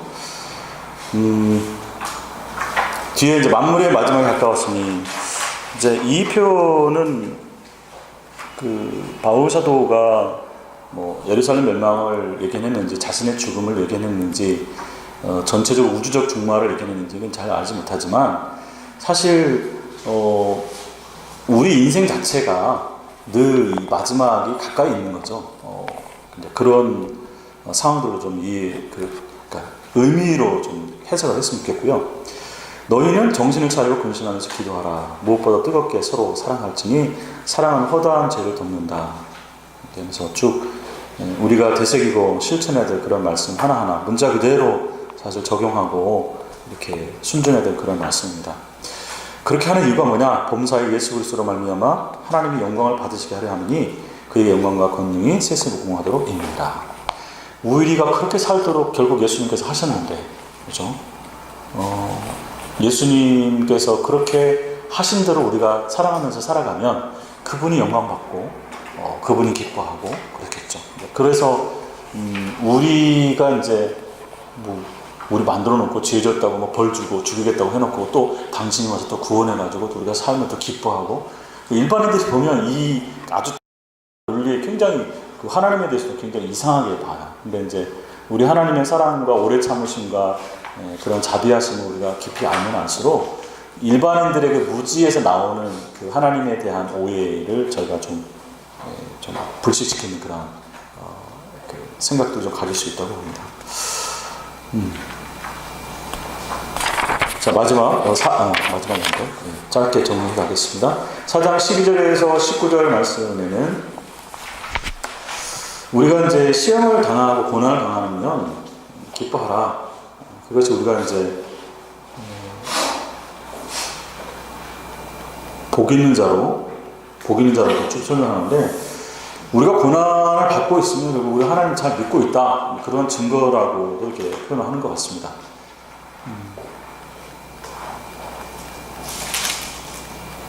16절에서도 그리스도인으로서 고난을 받으면 부끄러워하지 말고 오히려 그 이름으로 하나님께 영광을 돌리라고 말하고 아까 앞에서 말했던 것처럼 죄를 지어서 당하는 고난이나 그런 어떤 비방에 대해서 무엇이 유익하리요? 라고 하는 그런 맥락이 반대말로 이해하면 될 것 같습니다. 17절에서는 이제 하나님의 집에서 심판을 시작할 때가 되었나니 교회와 신자들이죠. 그 다음에 뒤에 우리에게 먼저 하면 하나님의 복음을 순종하지 않는 자들은 마지막은 어떻게 하느냐. 그러니까 믿는 우리에 대해서도 하나님께서 우리가 행한 대로 다 복음하시는데 하나님을 심지어 믿지 않는 자들에게는 말할 것도 없다. 의인이 겨우 구원을 받으면 경건하지 아니한 자와 죄인은 어디에 설리요? 이렇게 말하면서 우리가 뭐 가까스로 막 이렇게 마지막에 예수 믿어서 구원받는 그런 얘기를 하는 게 아니고요. 이제 우리가 그 선한 행실을 따라서 살아가는 그런 삶의 여정이 그게 결코 쉽지 않다는 얘기를 하는 겁니다. 그러니까 이것만 가지고 그냥 단순하게 뭐 구원에 대해서 뭐 됐다 안 됐다 이렇게 논하기는 좀 무리가 있는 것 같고요.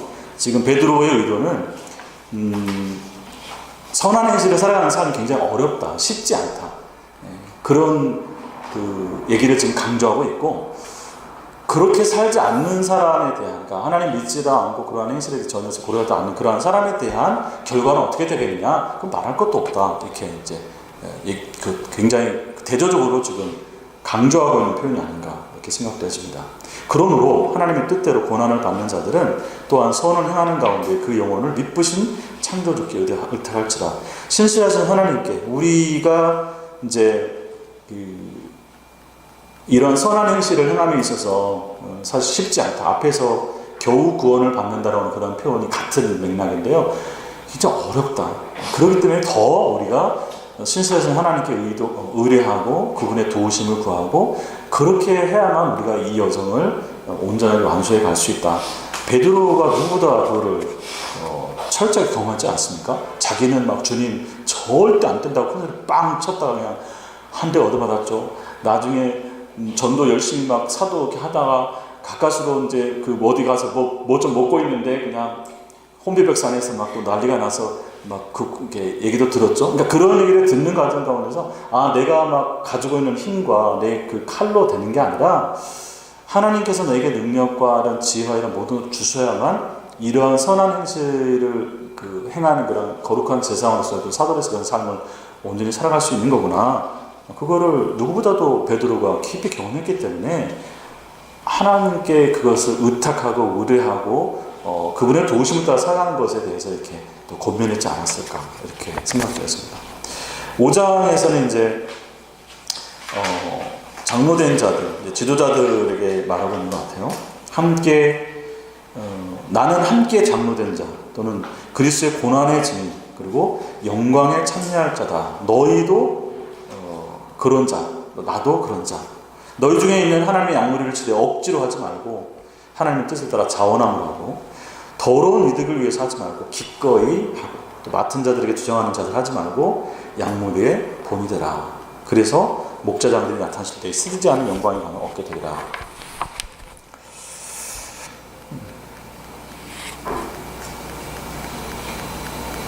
자원한다고 열심히 목사가 됐고 돈 때문에 하는 게 아니라 아구 같은 빈들에도 그냥 먹고 살 풀떼기 중간 먹어도 이 사역을 하겠다고 했었고 잘 섬기는 자가 되겠다고 했는데 지금 보니까 쉽지 않아요. 쉽지 않고 또 돈 앞에서 사실 굉장히 막 자괴감이 들 때도 참 많이 있고 본이 되어 살아가야 되는데 말은 청산유수인데 삶은 되지 않은 그런 모습. 베드로전서 이렇게 준비하면서 이렇게 보니까 참 멀었다 생각이 들고 이거를 누군가에게 이제 말하고 가르치기 전에 제 모습을 좀 다시 한번 돌이켜 보게 하는 그런 말씀인 것 같고요. 오늘날 이 말씀을 또 함께 먹는 또 묵상하는 또 가르치는 이는 세상에 있는 너희 형제들도 동일한 고난을 당하는 줄 알다. 특별히 뭐 어떤 그룹을 생각할 수도 있겠는데 사실 우리가 겪는 경험들이 개척교회든지 큰 교회든지 어떤 교회든지 내가 처해진 상황이 다 어렵다고 말합니다. 다 그렇죠. 근데 이 표현들은 나만 지금 이 여정을 걸어가는 것도 아니고 우리에게는 그런 함께 가는 동역자들이 있다는 그런 의도의 말도 되고요. 그리고 혼자서 그렇게 살아갈 수도 있는 것이죠. 그래서 여기 이 동일한 고난을 우리 형제도 당하고 있다는 표현들은 우리가 다양하게 한번 생각해 볼 수 있겠습니다.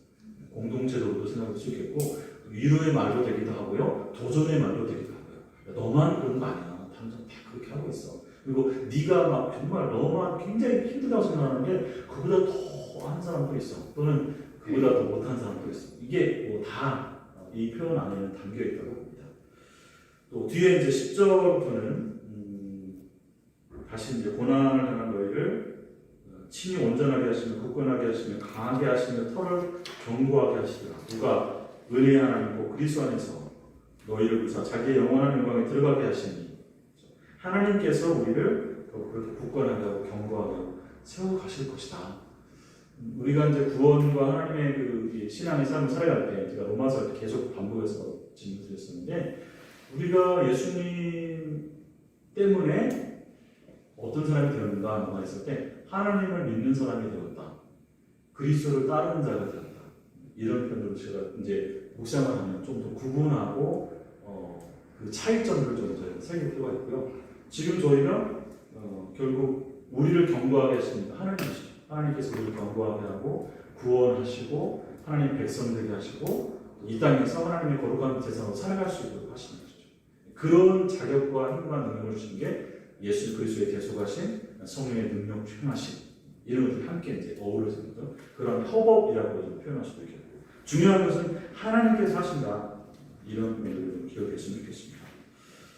자, 뒤에는 이제 다시 13절에 아까 말했던 바벨론에 있는 교회가 너에게 무난한다, 이런 표현들을 통해서 이 서신이 로마에서 쓴 서신이다, 이런 근거를 대고 있습니다. 자, 이렇게 베드로전서가 마무리됩니다.